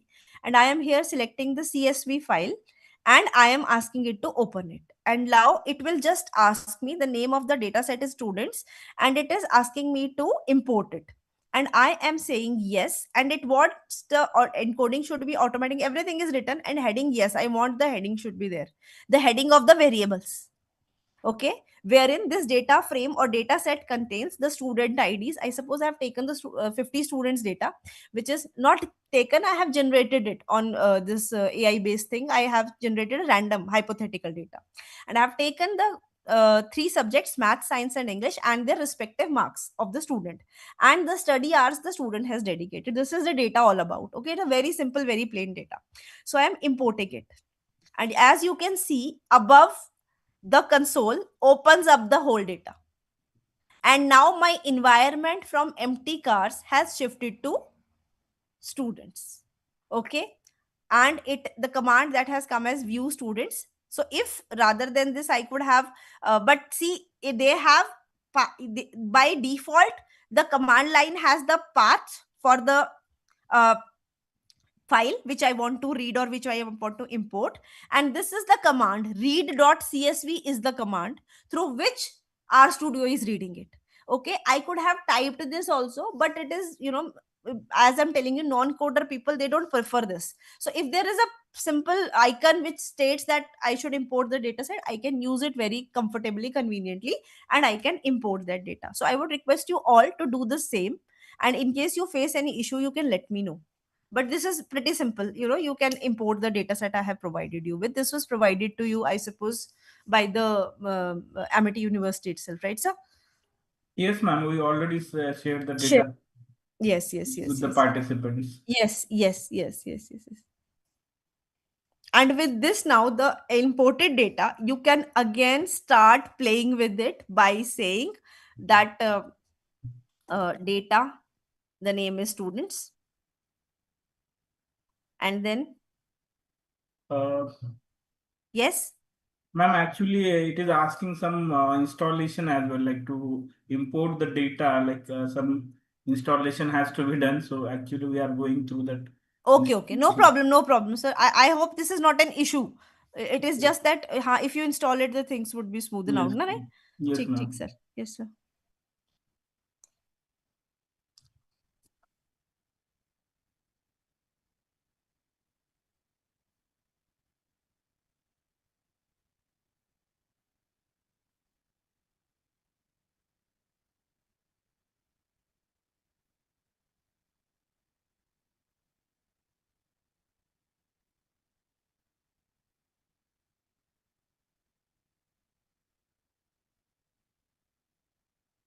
Ma'am, we have to import the CSV file or Excel? Yes, the CSV file. Yes, sir.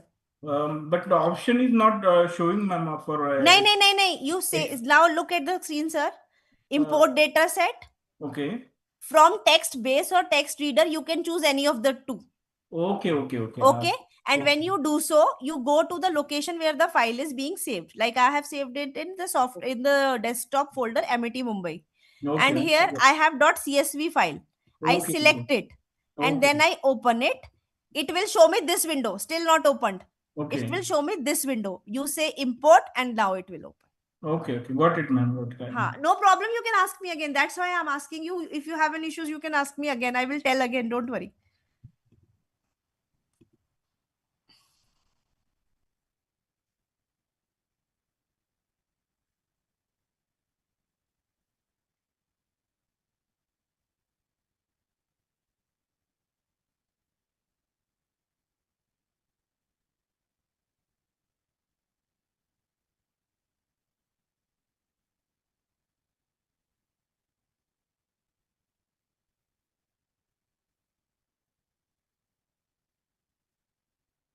Sure, I will show. Mr. Atul, I will show. Don't worry.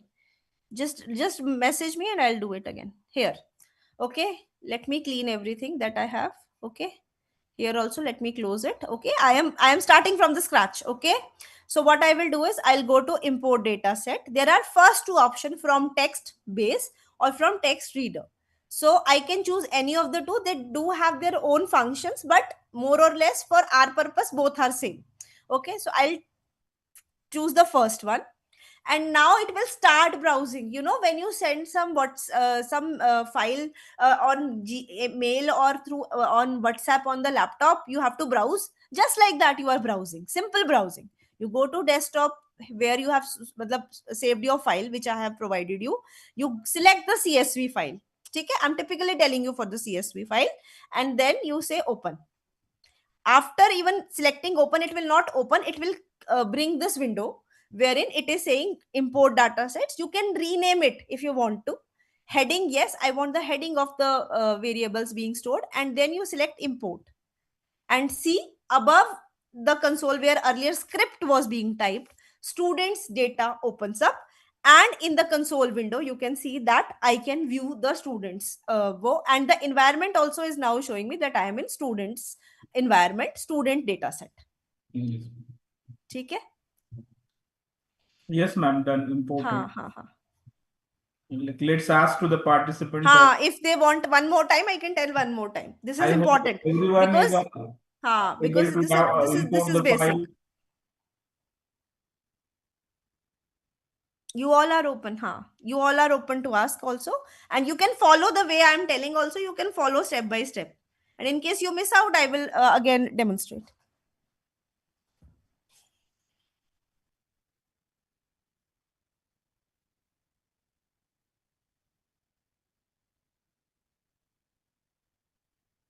Participants, kindly type in the chat box if you are able to import the CSV file. You can write done or yes, we can proceed or something like that, so that I can get to know.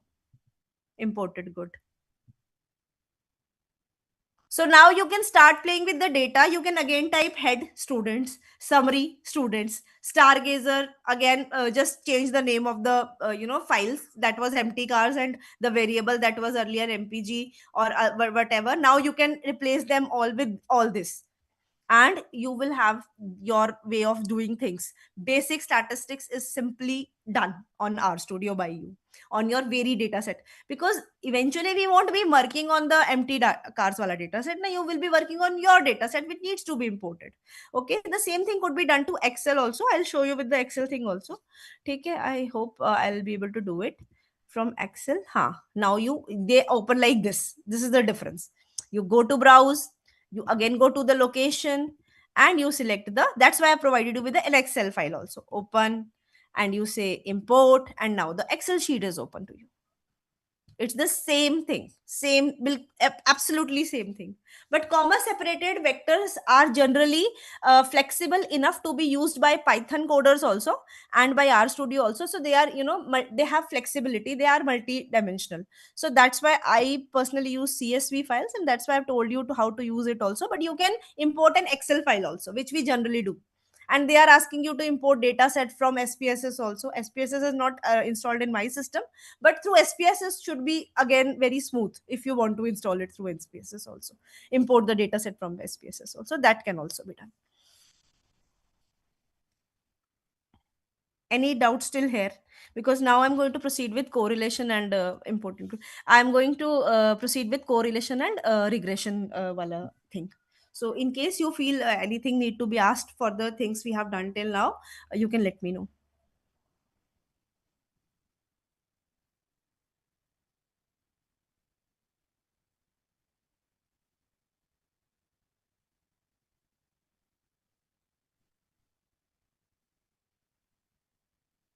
ठीक है? And read.csv was the command that you can use when you want to import comma separated file. But then you have to paste the whole this path directory path. People who are coders, they generally do it on Windows, they do it on DOS commands, and in Linux or Ubuntu, they do it on terminal windows. Even Mac supports terminal, so terminal based commands are given over there also. So we as coders are quite accustomed to typing in that way, but importing in the way I told you is much more simpler and convenient. So but you should be aware of the commands also, that's why I'm telling you. So can I proceed with the correlation and regression part? Yes, ma'am. Okay.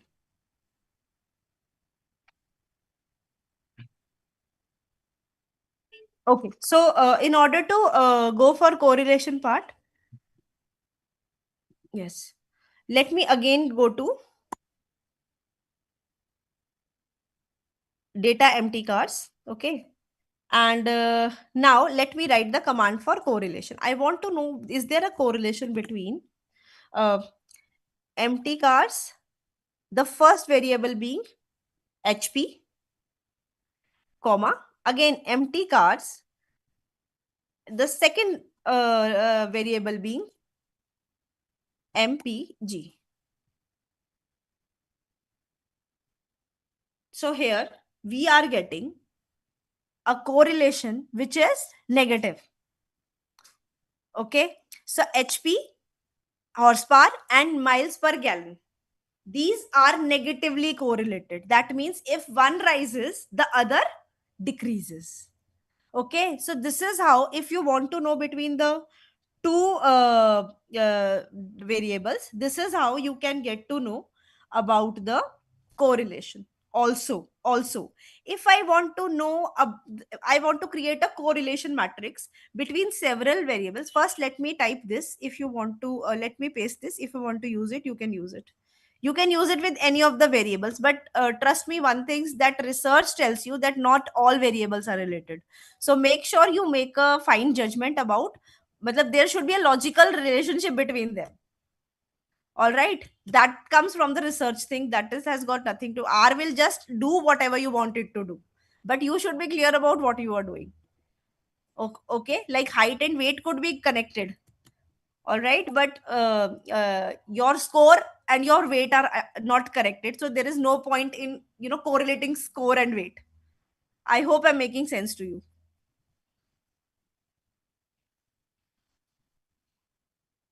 Yes, ma'am. Yes, ma'am.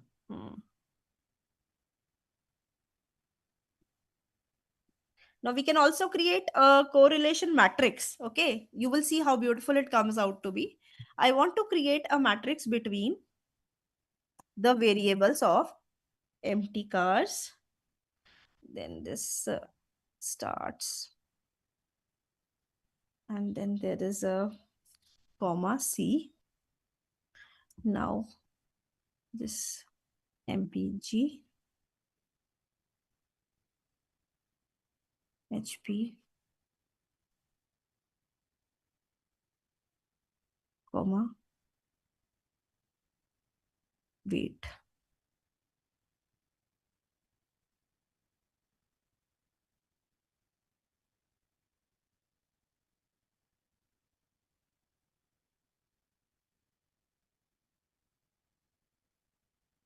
Now, have you been able to understand how to find the correlation between two variables?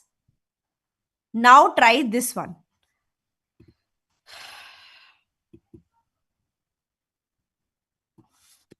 Come on, see.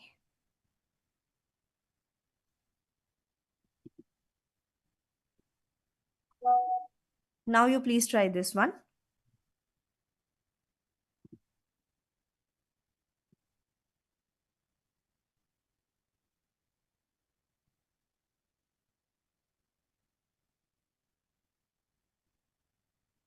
Are you able to see the correlation matrix that is being shown over here?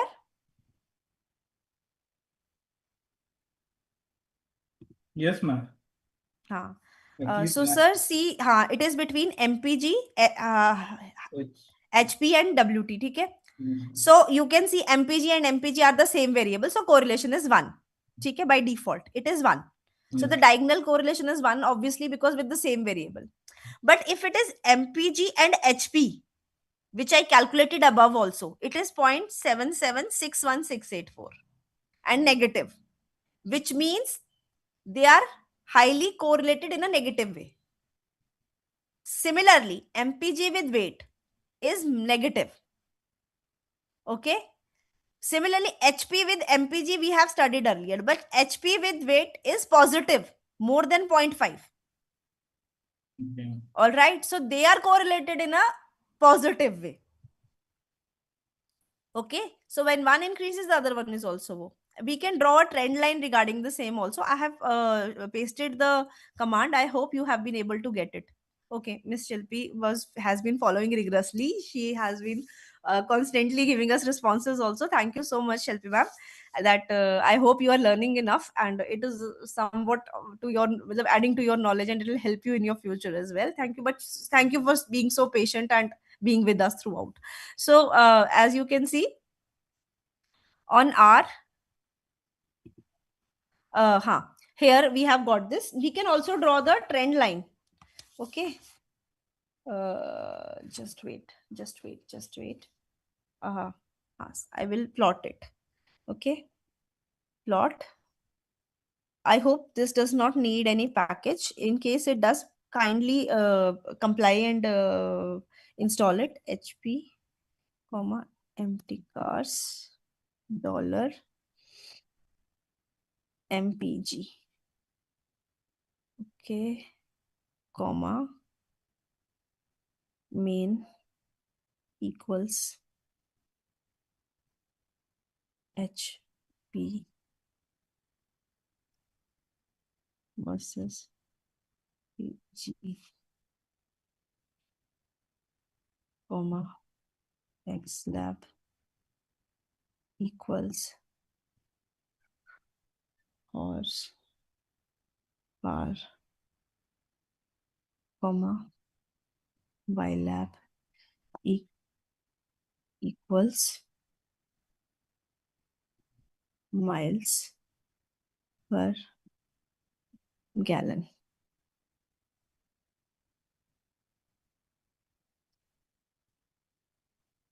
This is the scatter plot of HP versus MPG. Okay, I will paste it. Command C. Command V.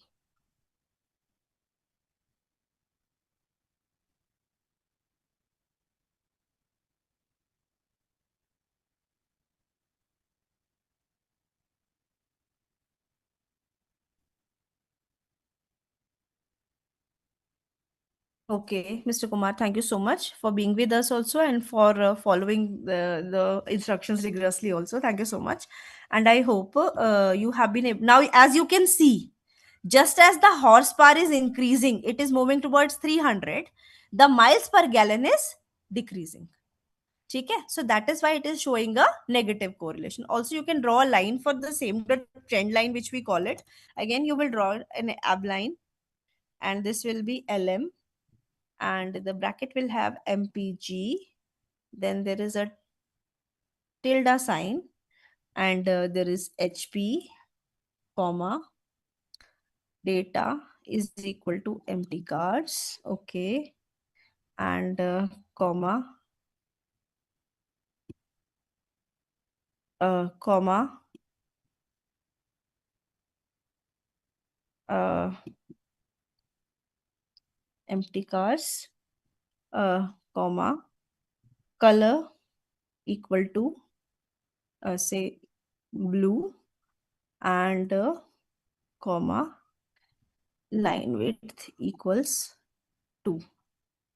So here, so this is the trend line.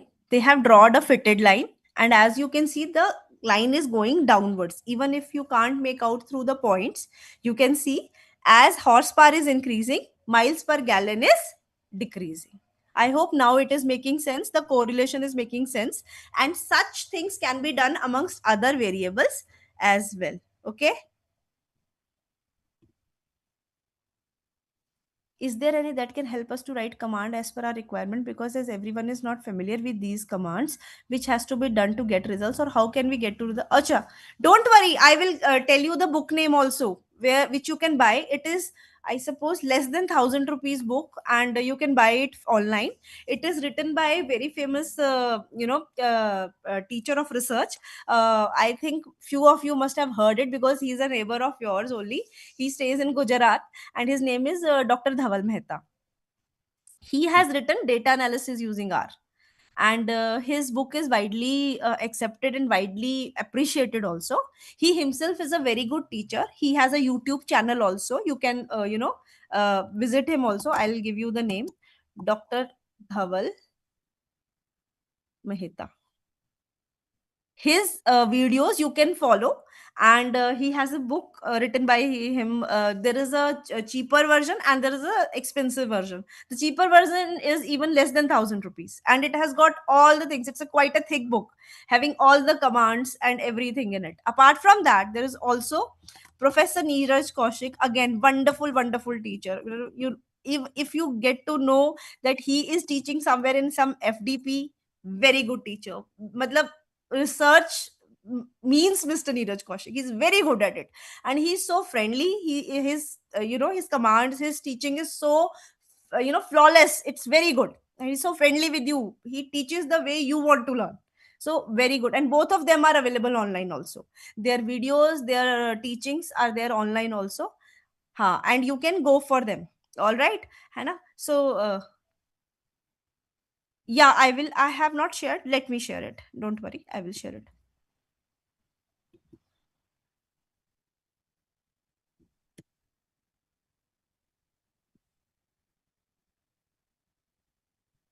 But one thing that I would recommend is that you keep on practicing more and more, and you can keep on, nobody can teach you the whole of it. Nobody can, only you can learn.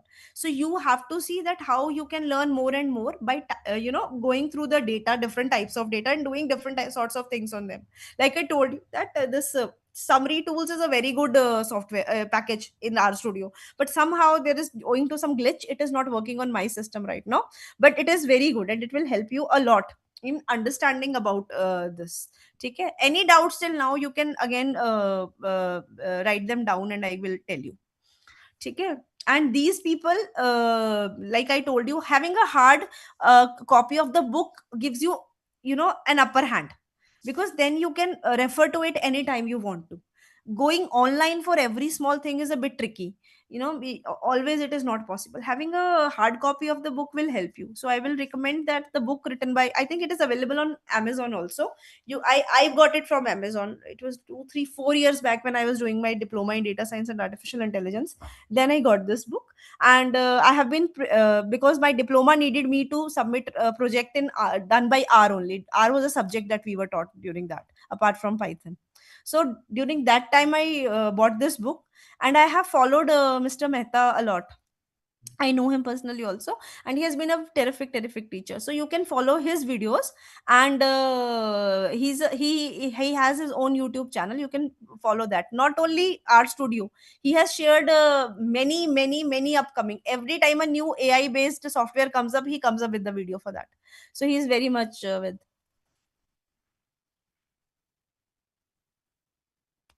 How to determine the relevance of the tool, as in when to use RStudio for which type of data. Okay, Mr. Kumar, as you are asking, well, RStudio is flexible enough to deal with 1,000 plus data. I think for a researcher who is doing research, maybe it could be related to dissertation, it could be related to postgraduate project, it could be related to your thesis, PhD thesis, or it could be related to some major or minor project for which a research associate might be working. I highly recommend RStudio for that, because it can have, though Excel is also there, but Excel can give you glitches depending upon your system. But RStudio works flawlessly for 1,000 plus data sets. Okay, it can help you with that. It is very good. It importing is not an issue. Doing various things on it, then it is a fraction of seconds. Within fraction of seconds, it can give you answers. Okay, and you just have to be aware of the commands that you want to give. All right. Apart from that, I would recommend that even Python sometimes fails to import large data sets. If there is, around 20,000 or more, even Python fails. Python is the best of the best amongst all of these. Then you have to change. This is a bit technical for those who are non-coders, but then you have to change your working environment. Like from Windows, you have to switch to Ubuntu or Linux, because my brother is a software engineer and he is a data scientist himself. So he got stuck somewhere. I have never used something more than 10,000, but he wanted to analyze a data of more than 50,000, and he got stuck, and we both were discussing what to do since Python was unable to handle it. So he switched over to Linux and Ubuntu, and that particular matlab not Windows, but again Linux and Ubuntu, which is a free open source software, that helped him out to do things. And of course the system you are using makes a lot of difference also. You should be having some system which is fast enough for things to like coding and these things. So but RStudio in itself is very good. I highly recommend it, for the only thing being it is free of cost, and it has so many variations of doing things that you can do almost everything. Like you have a separate, if I'm not mistaken, you have a separate software for using structural equation modeling. RStudio can do that also. Okay, so I would recommend it highly for those things also. VLSM is also paid. It can come to you for 15 days. ठीक है? हाँ, I would recommend RStudio to students. Yes, MS Excel is good. But see how you can frame the syllabus is you first introduce them to Excel, so that they get an hand-on experience and they understand that we need to understand the back end also. ठीक है? So first you do it with Excel only, Mr. Kumar. Then they understand the essence of the statistics that they are using, and then while incorporating them in RStudio, it will be better for them.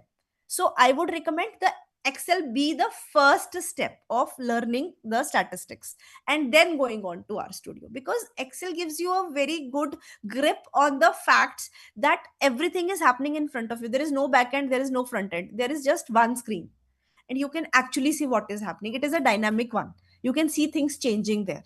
Okay, there are commands in Excel which can make you, the I don't know, I'm unable to recall the commands, but you can see dynamic changes being done in the Excel itself.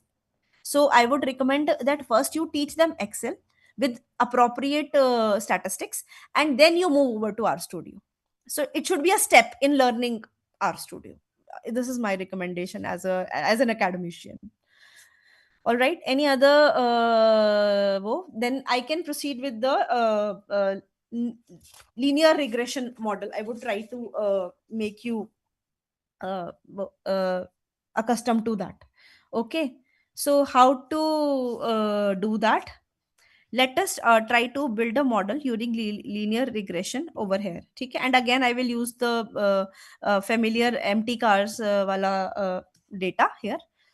So let me now write a model, a, a particular variable, like we used to have x in maths na? X we can store any value. So I will write model and I will draw a arrow with smaller than symbol and then a dash. Nothing. A smaller than symbol, model is smaller than symbol and then a dash. Okay, and then I will write LM, which is linear model. Okay, which two, again I'm telling you, weight and score has nothing to do with it. So don't try to fit a model of weight and score. So like that, please try to fit a model of things which are correlated somehow. If there is no sense in their relationship, then don't do that. That only you will get to know once you are accustomed to research. So this would be my recommendation, comma, and data is equal to empty cars. So here I am telling that in model I will store a value of linear model of two variables mpg and hp, which are a part of data called empty cars. Okay, so I have given this command. Okay, after giving this command I just have to print summary of the variable model, and here it has given me the residuals, it has given me the coefficient, standard errors, t value, and it has written what all is there and what is multiple r squared, f statistics, adjusted r squared, p value. Everything has been given. I can extract coefficients also. Okay, and for that I have to give the command coef, and again for the model I want to, now here are the intercepts, and intercept means this particular value which from where the line is starting, this is known as the intercept. I hope you can recall the mathematics we have studied till 10th also. Y is equal to mx plus c. Y is equal to, I repeat, mx plus c, where m is the intercept. Sorry, c is the intercept, not m. M is the coefficient of x, c is the intercept. So c without x wala jo the factor is there, c, that is the intercept, that is this value till above 25, 0 to above 25. Now this is technical, this is completely maths, not our studio. Okay, but I'm telling you how you can generate here. All right, and you can also predict you can also predict new data also. How to do that? I will write something new underscore data, and then again I will draw less than symbol and then a dash, and then I will say data dot frame. Okay, and I will put hp now equal to a vector wherein I am putting new values of hp, 100, 150 and 200. Now I wish to predict for these using my data. How can I so I will write, I have created a new data and I want कि in values के लिए you predict. ठीक है, new data using the previous model, predict. So model and new underscore data, underscore should be there, I'm sorry, new data. ठीक है, and it will now give me the result. ठीक है, for 1 the hp should come out to be 23.27, the mpg should be come out to be this, for 2 it should be come out to be this, and for 3 it should be come out to be this. As you know, hp and mpg are inversely proportional. As you can see, for 100 it is more and for 200 it is less. So it is in accordance with how we are understanding thing. Now let me paste all these for you so that it becomes easy. I will paste one by one. Okay, I will paste this first. Nobody is saying anything, so let me command V. This is for correlation matrix. For correlation matrix. Sir, am I audible? Yes, ma'am, you're audible. Okay. For the past few minutes, I have been constantly speaking. I don't know whether I'm audible or not. No, you are clearly audible, ma'am. There is no any Okay. ठीक. So this is for creating. Now I will write for plot.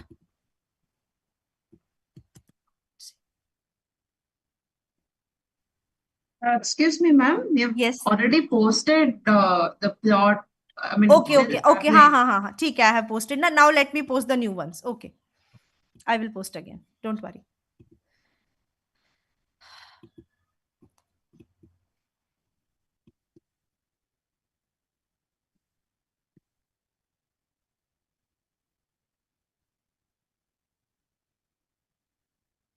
This is for linear the model, na? For fitting the model. Yes. Linear regression model. Linear regression model, yes. Okay. And now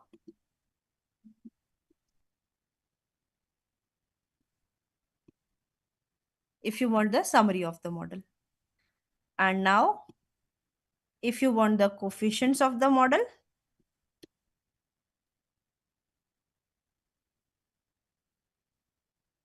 And now if you want to predict for the some new values.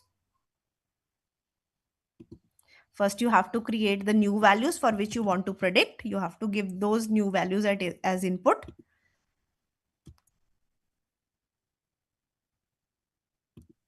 And then you can give the prediction wala command. Here you go. I hope I have been able to, actually give you some information about RStudio, its validity, its utility, and how it can help some non-coders to gain, an upper hand in analyzing data when numerical methods are involved. All right, so I would highly recommend it for not only the students who are doing research, but for upcoming researchers also who have a knack for research. I would like to recommend them also. And in case you have any doubts, you can ask me. Sir, the podium is on to you now. So we can ask the participants to come up with some That's questions. why Yeah. for the last Right, few right. minutes, if they have Yes, some ma'am. questions, Yeah. they can ask. We are left with 8 minutes more, so Yeah. we can. Ma'am, how to save these outputs and copy paste? Sir, that I will send you later. I will let you know. I have written that down, that I am supposed to tell you that how can we export the output that has been provided to us by RStudio and utilize it in your work. I think the plots though we can do. This is export point is there, na sir? Okay. It will say save as image, save as PDF, and copy to clipboard. All things could be done. But this one, from the console, I have to see.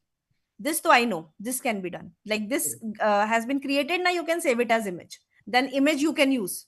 Okay, ma'am. I got it. This is save as image. Now it is asking me where to save, which is the PNG or JPG, whichever. So this though I know. This is simple. Okay. You were asking me the tables that we are creating, right? Yes, ma'am. Sir, I will let you know about that also, na? How we can do that. Na? That should have been also been possible. Na? I will let you know. I have this in mind. I'll send to Datta sir and he'll pass it on to you. Okay. I noted that down. I had one query. Like when we were looking into some top quality journals in tourism and hospitality. Yes, sir. And we are seeing the research papers. Hardly we have seen the usage of R in there, because we are seeing majorly the other softwares which are which we can see there. I think now with the help of the R, I think we can produce some impactful research. Yes, sir. Because see, it is very easily and conveniently available. As I'm telling you, SPSS is somehow out of reach. It is available for 15 days without any cost. Otherwise, you have to purchase it. And if once you purchase it, do you have a long-term need for that? Is what my question is. So, and more or less, it works as Excel only. Though it has various features, but then you have to do coding also. You have to code the variables which are being input there, and many things are there. Okay, so I think in that respect, RStudio is a better option for all of us. I think we can take 1 or 2 questions more from the participants. In case, yeah, students, these participants are having, yes, they are the It is open. Participants, you can ask your queries. You can share the screen. I think it's. Okay. Yes, Mr. yeah. Kumar is again asking. He's quite inquisitive about various students. Okay, Mr. Kumar, as you are saying that which all tools I would recommend as bare minimum or sufficient for academicians in this age of AI and technological disruption. See, Mr. Kumar, uh, we cannot completely depend on AI for everything. ठीक है? But use AI as a tool to show you the path. Okay, don't ask for answers, ask for what is the better way of doing things. Okay, so when you combine both AI and your the tool like our studios and everything, I think you can get very good results. What we do is we are expecting AIs like ChatGPT, Perplexity, Gemini, and Claude, you know, we are expecting them to give us ready-made answer. What we forget is until and unless we are aware of things, it would not be possible for us to go ahead. So I would recommend that first of all you should be knowledgeable enough, you should be having your own set of data set, only then you can, because every time a chat gpt or something works now, they have written clearly there may be errors, and it is you who can, you know, point out that errors. So I would recommend that you combine AI as well as these tools. See, basic tools are see this Excel is the very basic tool, beginner friendly, very nice, easily available. It is difficult to learn all. Yes, yes, yes, yes. But Mr. Kumar, do we need? No, there is no need to learn all. And I tell you both. Uh, as you are saying qualitative and quantitative, I will say both qualitative and quantitative are crucial for the research purpose. So for beginners, you can take their aspiration, whether they are inclined towards qualitative or they are inclined towards quantitative, because nowadays it is not that any of the two is lower. Both of them are heavily, you know, acceptable. Even in journals, you can ask your professors. Qualitative are also accepted as well as quantitative. So you should see where the student is inclined. I would recommend look at the student's perspective where, and for beginners, a basic tool like Excel should be the first step. If he or she is able to learn Excel well, then they can proceed with something like others like you are recommending. And I will tell you, um, like NVivo, na, there are also free open source softwares. In Ubuntu, there is something called Tagit. So one of the papers we have written for a research project that got published, and I used it using not NVivo, but I analyzed qualitatively using Tagit करके एक software था. So I think for a researcher, first thing is to get accustomed to what is research, understand the importance of qualitative and quantitative, realize which is best for him or her.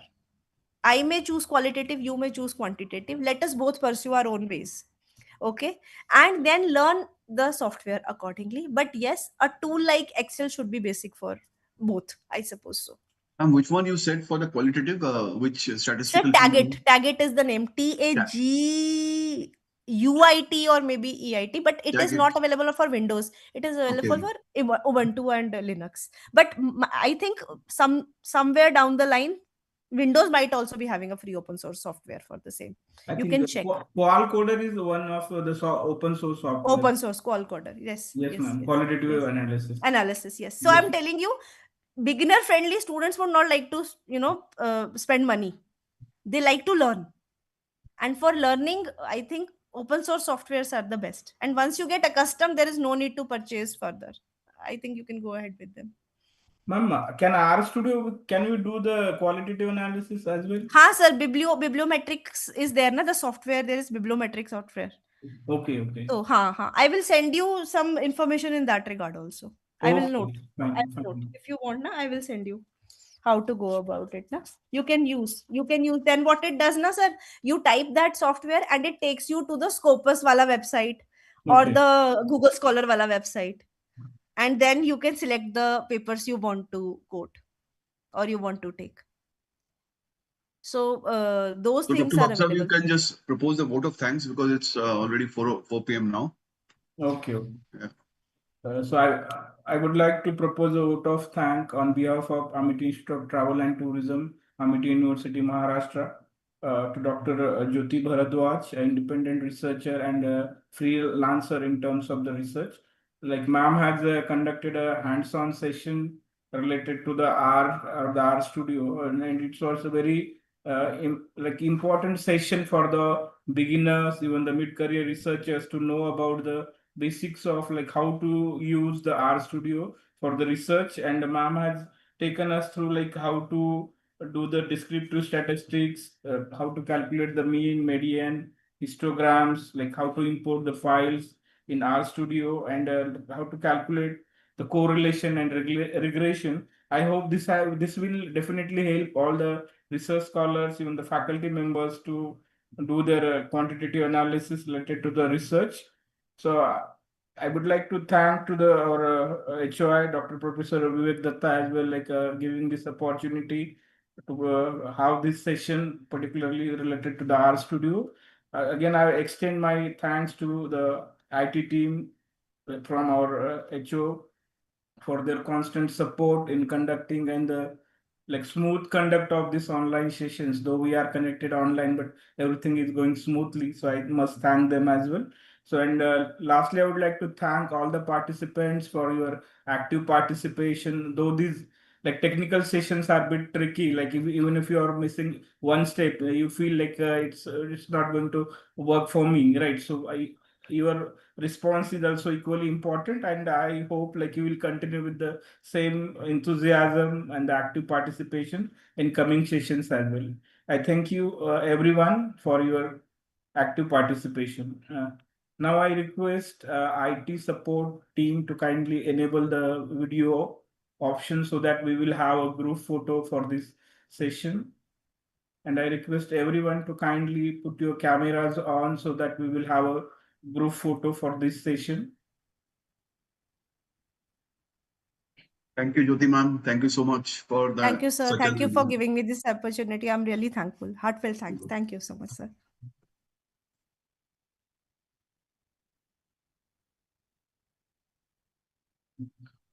I'm clicking the photographs. So kindly put your cameras on, all the participants. We will have a photo with our guest speaker.